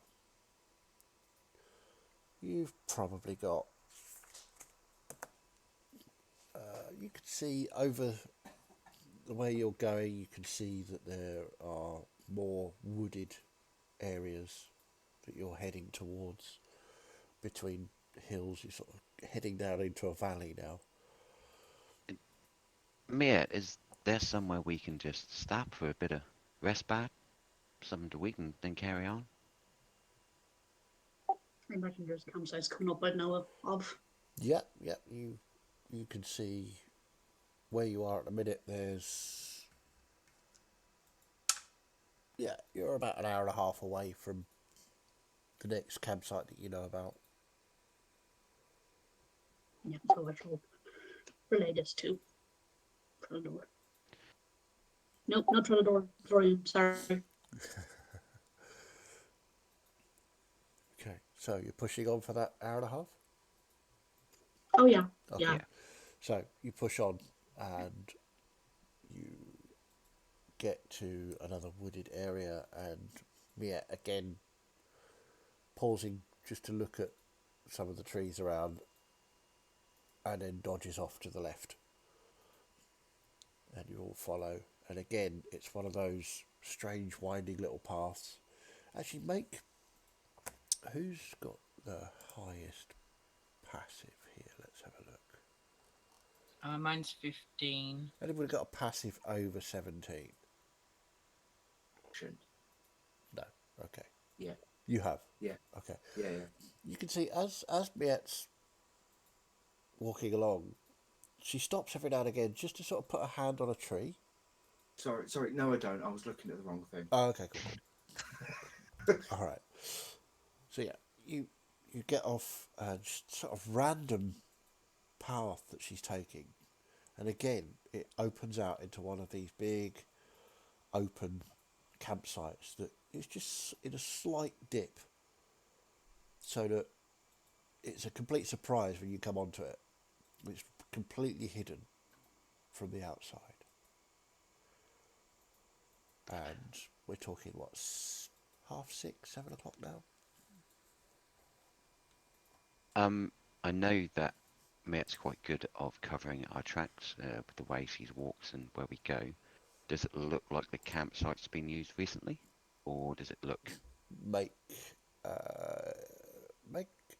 a survival check. Ooh, survival. 15. 15. You can see the campsite is very tidy, very clean. It doesn't look like anybody's been here within certainly the last day or so. But there are no footprints, paw prints about, apart from those that you've made yourselves.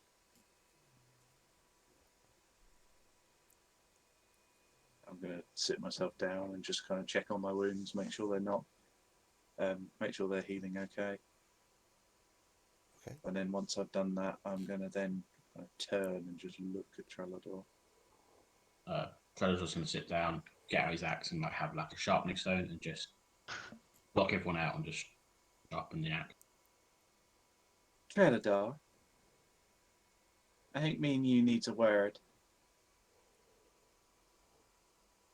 Can I help you? That was a terrible, terrible thing you did back there. I did what I needed. No, you didn't. You inflicted more cruelty than you needed to. They was already defenseless. They was already tied up and unconscious. Way you acted make me think you ain't necessarily mortal. Make you think you might be some heartless creature just out to cause cruelty to others. You seem to have a very jaded, rose-tinted view on the world, Melissa. You think everything is sweetness and light, and actually it's not like... I'd say it's the other way around, honey. You At seem this to see point, the I'll world step as next to Melissa. you seem to see the world as depressing and horrible. And I'd say that might well be because of your outlook. You think the world's going to be bad, it's going to be bad to you. You think the world's going to be nice and lovely, and it will be. And I I'll just want keep you to think about your actions in future. I don't want you to be being cruel. That was I'll just just- nasty. continue to sharpen the axe today. You do like the sound of your own voice, don't you? And Hey, just there is start- no start- need to be that rude, Trillador. That is not nice. I didn't Just going start to it. start You leaning came over to forward. me. I'm going to start leaning forwards and just kind of dig one of my nails into a tattoo and just say to him using my blood curse of the anxious on him and just say, darling, you better buck up and start being a bit nicer or we're going to have a problem. And if I can, I would like to make an intimidation check against it. I'm Certainly. 100% being hype man here. Certainly, make a intimidation check. And the Trillador. party starts to crumble. And I have I mean- advantage on it because I use blood curse of the anxious. Okay.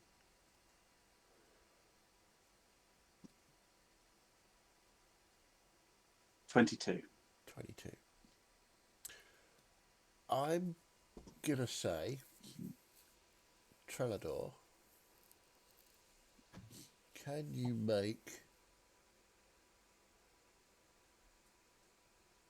an intimidation check of your own?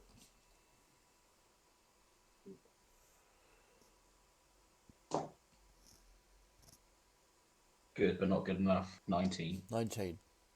Well, what I'm going to say is that whilst Melissa is intimidating, she is, I mean, especially that pushing her nail into an open wound type of thing and trying to stare you down. You don't have a problem with what you did at all. So you're a bit confused as to why she does. But I'll say that you are a bit concerned that while you could probably take her out, you're not sure you could take her and Florian.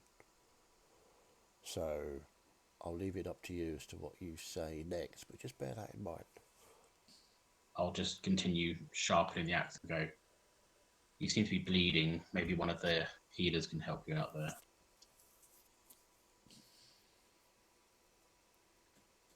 I just kind of break eye contact eventually and just kind of return to cleaning my wounds, making sure I'm okay.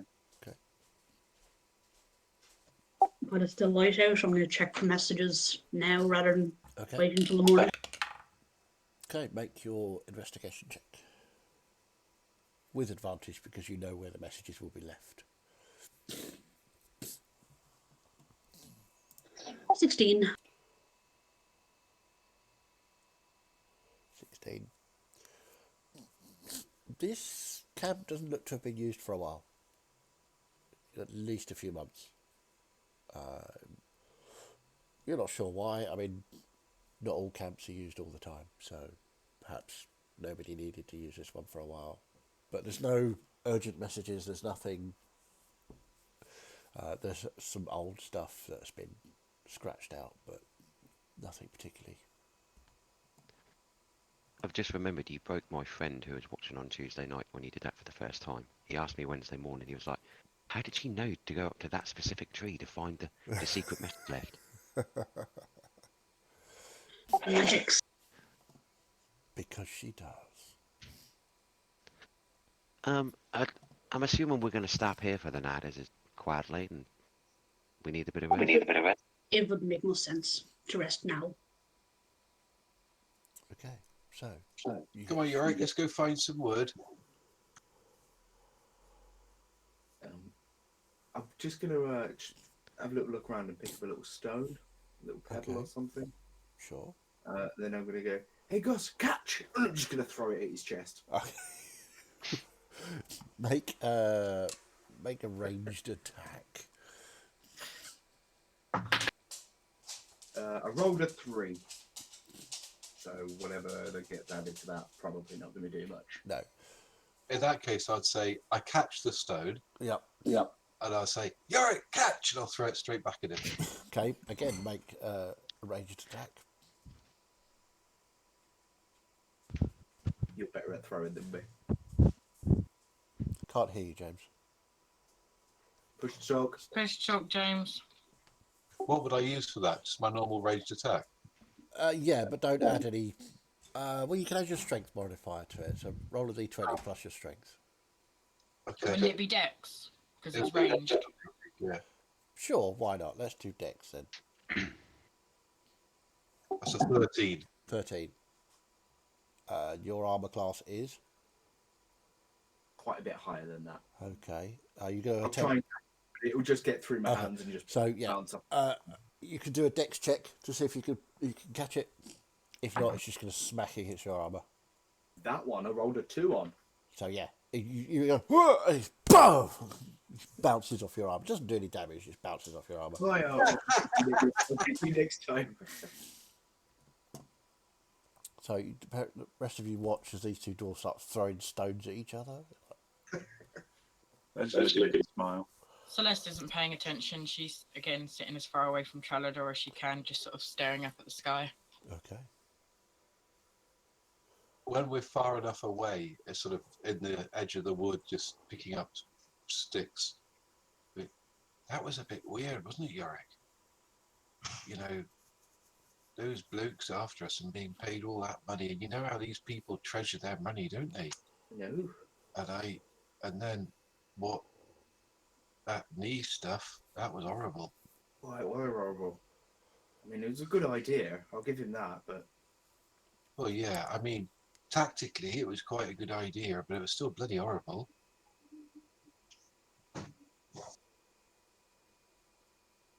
well, I think we found a good group though.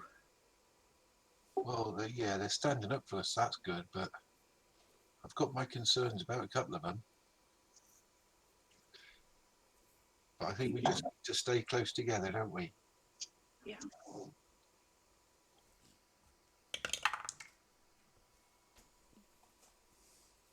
Make a perception check, please, dwarves. Roll better. No, I've gone 3, 2, 1. Oh, God. That's the game. 8. 8. Yeah.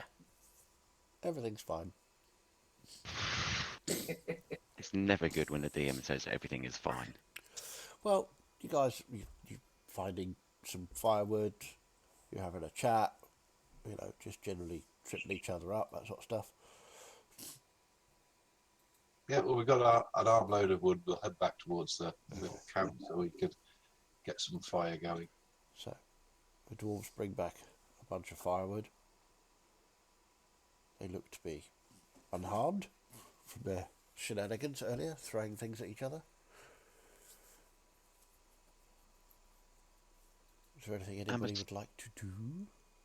I'm assuming that we're going to have these watches through the night again, and I think it'd be quite good if you, Gus, and Yark were so like in the center of us all while we're sleeping, just so we know you're safe. All right, well, we can put our tents here next to the fire, keep us nice and warm as well. Well, we appreciate you guys helping to protect us, but we don't need to be mothered, you know. Molly-coddled, I like that word. I really don't want to mother you. I don't mean it to come across like that, but it just seems that there's a lot of effort for you two to be brought back in, and I just want to make sure that we're all safe and we've all got the same end goal going to.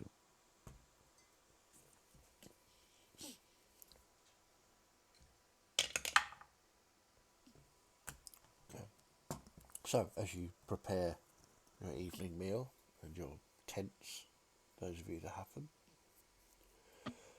you watch as the sky darkens.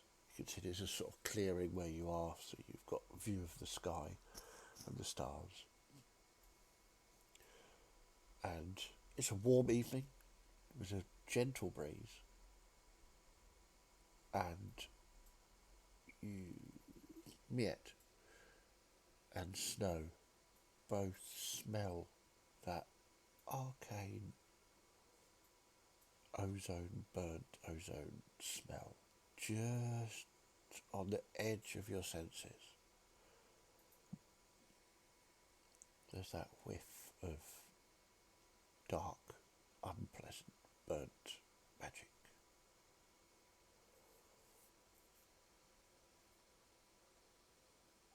Yeah, just going to bolt up the nearest tree. Everything all right, Mia?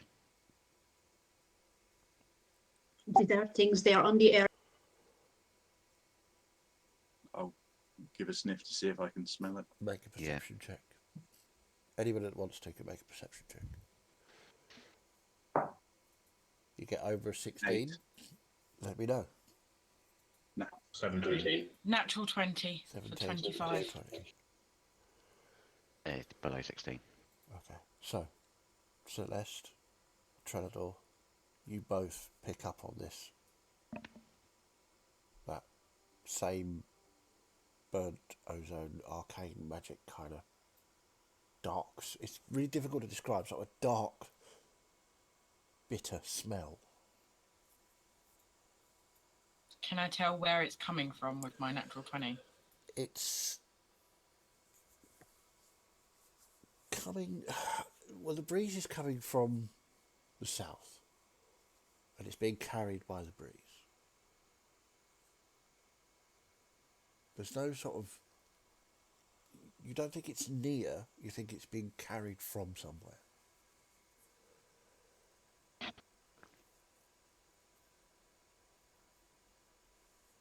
I would urge you all to consider resting in the trees rather than on the ground. They did not seem to climb them for some reason. But I can't put a tent up in a tree. Well observed, Master Dwarf. If you can get up in the tree, I think we should probably listen to me yet. But keep your tents down there. There could be quite a bit of a distraction if anybody comes. I'm not sure I'm going to be very good at climbing a tree. I've got quite heavy armor on, and I've got very little limbs. Compared to you lot, anyway. Maybe we could find a little tree. Is there any trees about which looks like, with help, the dwarves could get up there? I mean, these the sort of wooded area that you're in, the trees are quite tall. Are we looking at a scenario where the dwarves could like hang onto my back and I could carry them up there? Why are we hiding? I Or mean, we you could put a certainly rope try. up, Put you up. Right. I could, given an hour or so, make a ladder or something. Yeah, we could do that. We could get some branches and strap them together and make a ladder. Then we can bring it up behind us. That's a good idea, Yorick. Well done. Okay. Give me a quick survival check, the pair of you. Well, I was going to use Uh-huh. my artisan's blessing. Good. I I spend like it. an hour. Spend an hour-long ritual, craft a non-magical item, including some wood, metal. So I'll use coins because that's the metal I've got and care about. Okay. So it'll be a ladder with golden nails. Kind of. Okay. Yeah. I'm happy for that to happen. That's great. So you spend the next hour crafting a ladder out of available materials. Miette can show you some of the better branches that she's used to gathering for crafting these sorts of things. But you're pretty good at this sort of thing. You make a sturdy ladder that will bear the weight of anybody you would in the party to get up the tree if they need to. Right. So anybody that's not using a ladder, apart from the cats, make an acrobatics check to climb your tree of choice. Yeah. Are you all having separate trees, or you 2 or 3 people in the tree? It's entirely up to you. I'd be up the same tree as Yorick. Yeah. Because I'd be up his ladder. And I'd do the same one as Melissa. Okay. I will go Right. my own And tree. high gel quest with the bear cubs comes to mind. Yep. There's no trampoline. Again, I would be pick the tree furthest away from Trallador. So hang on, have we got 4 trees where we've got 2 dwarves, 2 humans, 2 elves, 2 tabaxi. Yeah, but the elves are Just- having separate trees. Yes, and the tabaxi, I imagine, are having separate trees. I reckon so. I'm just really glad that my dope monk shit roll was quite high. Florian, Okay. will you help me up here? I ain't got the strength to climb this. It's certainly Melissa. Here we go. And I'll give Melissa a hand to. Okay. So anybody gets less than a 12. 19. Athletics. Yeah. Acrobatics. Acrobatics. Acrobatics. It's only just 13. Yeah, that's fine. In fairness, you have a lot of heavy armor then. Nope. A lot of heavy Barbarian. axes. Heavy axe. I got 22, so. Yeah. Fine. So nobody got less than a 12. I got 19. So that's You not, don't need me to- not less than a 12. Yeah, you don't need me to roll for snow, you said. Right. No, he's fine. So you all managed to get up your trees, ladder assisted or otherwise. And we'll pull the ladder up behind us and just wedge it in the branches. Sure. Okay, so who's taking first watch? I wouldn't mind taking first watch with whoever's going to do it. Shall we do it, Yorick? Are you really tired? Yeah, I'll get some sleep first. Well, you get some sleep and I'll do it with Florian then. All right. Okay. I'm going to say that your trees are. Have you sort of picked ones around the camp, or are you all together on one side of it, or? I would have probably said that we would have been in different ones around, like the perimeter of the camp. Okay. So we've got like a good viewpoints from whoever's watching. Okay. Well, I'll say that the campground is about 30 feet across by Okay. 30 feet. So you've got. So if we're going to talk and they're not in the tree next to us, it's going to be a bit louder It than. is going to be louder. Yes. Yeah. Okay. So, Florian and Gus, as the rest of you prepare to spend an interesting night asleep in the trees, make perception checks for me. Oh, that's good for me. 18. 10 for me. Okay. So, Florian, it's a little unusual having to sit in a tree for going to sleep or being on watch. So, it's a little worried about Melissa falling off in her sleep. So, you're kind of concentrating on that more than looking around. Gus,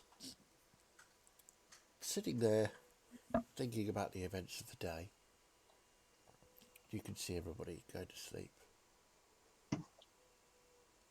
And looking out over the campsite with your tents all set up down below, you're a bit, comfy tent down there. Why am I stuck in a tree? And you don't see anything untoward, nothing out of the ordinary.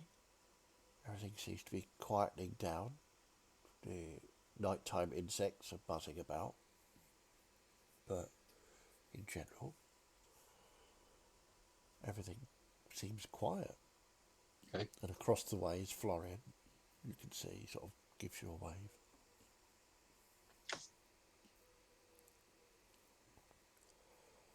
But an hour or so passes.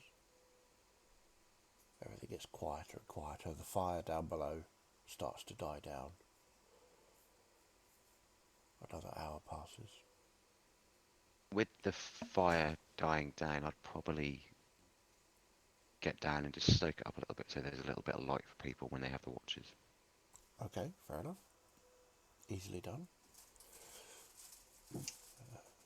Gus, you watch as Florian climbs down the tree, adds some bits of wood to the fire, just sort of pokes it about a bit so it's not going to die out soon. Goes back up. And it's time for the next watch. Who's up next? I'll wake up Yorick. And I'd give her a little bit of a nudge to Melissa. Making it someone else's problem. Good, like it. So, as the two of you are woken up by your tree mates, it's not something I ever heard, knew I was going to say. Yeah, roll your perception checks as Gus and Florian take their rest. 17. 17. Wait. Perception, 24. sorry. 24. Wow. 15. 15. So 15 and a 24. So, Melissa, you look around. Everything seems fairly normal. You can see Yorick, the tree across the campsite. Yorick, as everything's very quiet,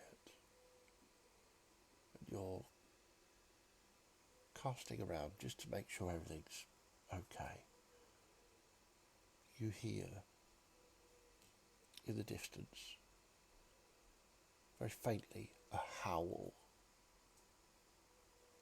of a wolf.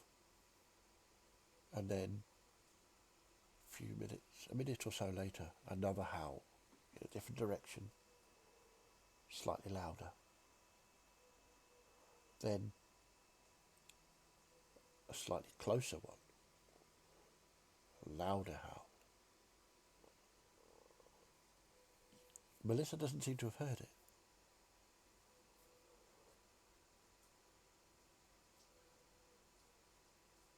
It sounds like wolves are calling.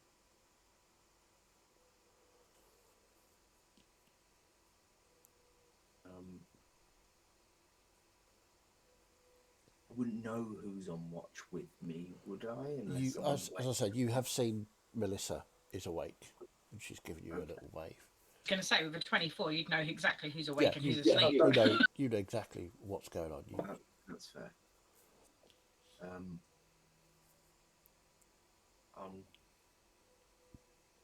going to climb down. I'm going to pull the ladder down and climb down back to the floor. Okay. And go towards Melissa's tree. Melissa, you see Yorick climbing down the tree using his ladder. And he's walking towards the tree you're in.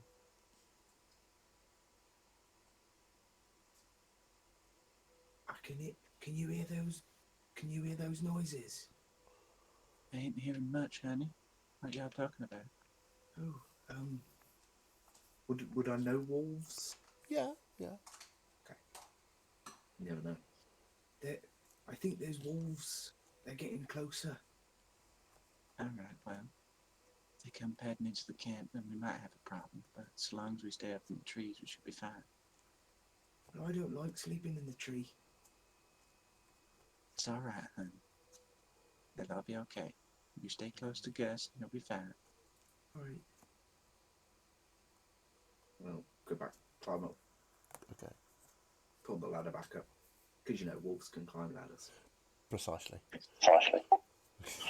Between the storytelling and what everyone's doing, it is physically paining me every time someone goes onto the ground at the moment.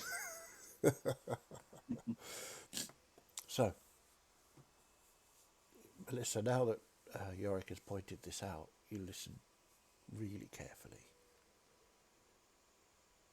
And about half an hour or so after that event, you too can hear wolves. Yorick, they appear to be closer, as if they're converging somewhere. You're not sure if they're going to converge here or somewhere else. But it definitely sounds like they're all the howls, there's slightly less time in between them. And they are all slightly louder.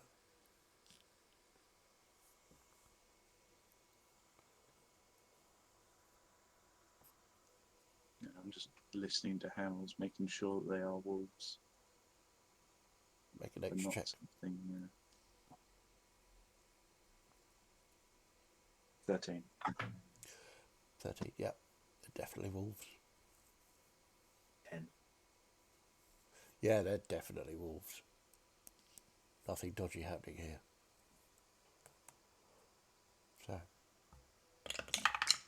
another 15, 20 minutes, and you hear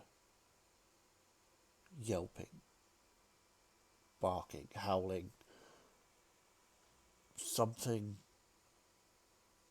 The wolves have centred on something, but they appear to be losing this battle.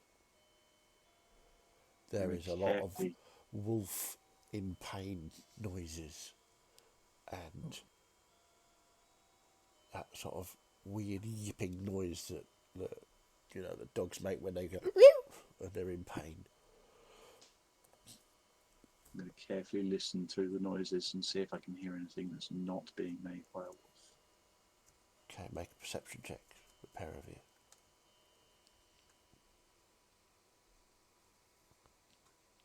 Be good.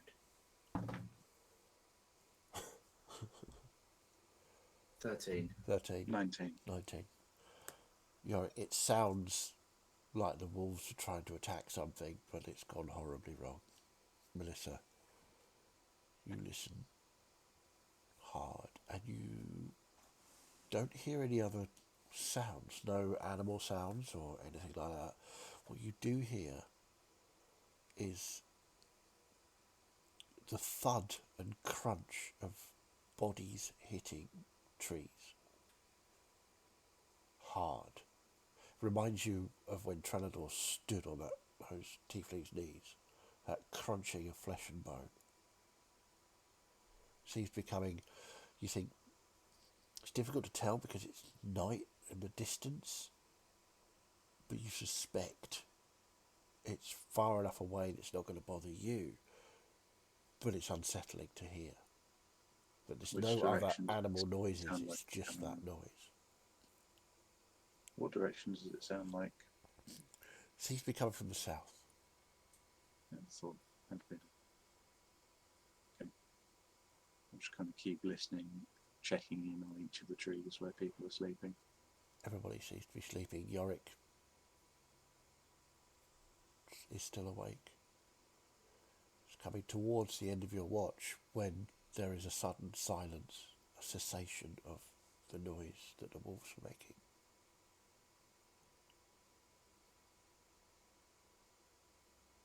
And there's that strong smell, that arcane burnt ozone waft of bitter darkness in your nostrils from the south. Quite strong this time. And Yorick, even you are smelling this weird, dark, bitter, burnt smell. The sensation that I'm getting, am I able to pinpoint? Am I able to tell that that kind of smell is coming from a heartless creature of some kind? Make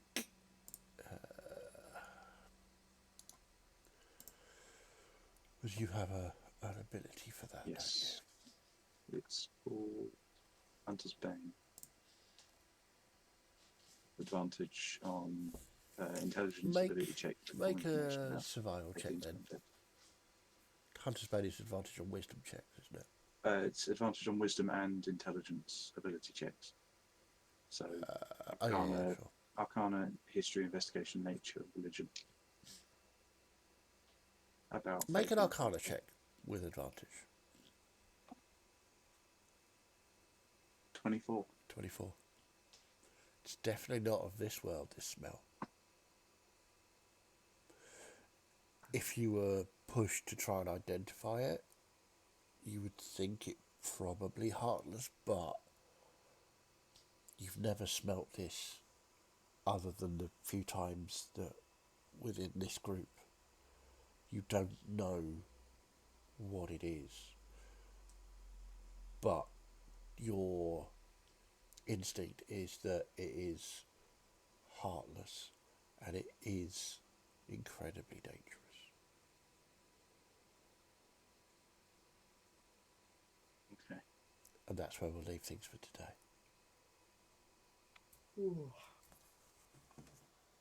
Damn it. I've only got 9 hit points. Be gentle. Nope. I mean, of course, yeah, no problem. My So- stomach is in knots right now because I thought we were actually going to see the creature for the first time. I was hoping I could get a good look at it, but You never know. That might happen on Tuesday. That's true, we are only halfway through the night. Exactly. I really don't like the fact that it's just a very strong smell of this arcane burning substance, what they can have, and it's basically just killed 2 wolves straight off the bat with no problem. At least 2 wolves. We don't know. We've heard multiple Well, there howls. were at least 4 different howls that were heard. Yeah, it's I'm just going to point out because, you know, obviously wolves are more important, but 2 wandering gust tabaxi caravans too. Dangers in the night, Yep. exchanging mutilation. Well, speaking of mutilations, that was amazing from Trelador. Really like yeah, I'm trying to work out who's more heartless, these strange arcane burning creatures or Trelador. 'Cause that was nasty. that. That was brilliant. I loved it. It was a good move. It was a fantastic move. And James, push to talk. It made my stomach turn just the description of it. Yeah. Sorry, just in defence of Dan here, but when Melissa was sitting down having her chat with him, I was firmly coming down on Tralador's side of, no, the world is actually nasty. Yep. Kill or be killed. World's only nasty if you assume it's like that. Yeah, tell that to Well- wandering gust. indeed. So, thank you very much for playing. Thanks to all our viewers for sticking with us through the technical difficulty we had earlier and our, quite frankly, disturbing series of events there. We are back on Tuesday with this, as this next part of the night. So let's see what happens there. Good shot. Terry just one-shotted a wasp. Did you not 20? Yeah, she's just said natural 20, so that's amazing. She didn't need to roll a damage. She's like, how do you want to do this? So yeah, we are back on Tuesday with this, the continuation of this campaign. We are role-playing gamers doing anything this evening? Are we back? I believe, yes, we should be carrying on from last week with Nexitania with our lovely 2 guest stars. Perfect. So please go give them some love this evening. It should be interesting. Of course, we have If you want to see me, Jay Ashley, and- and Dan making complete out fools of ourselves. Jay and Dan guest starring in that campaign this evening.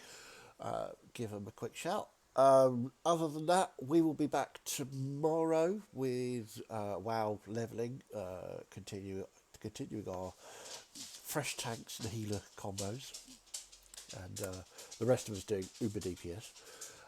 So please check us out for that. Until then, have a wonderful week, and we will see you next time.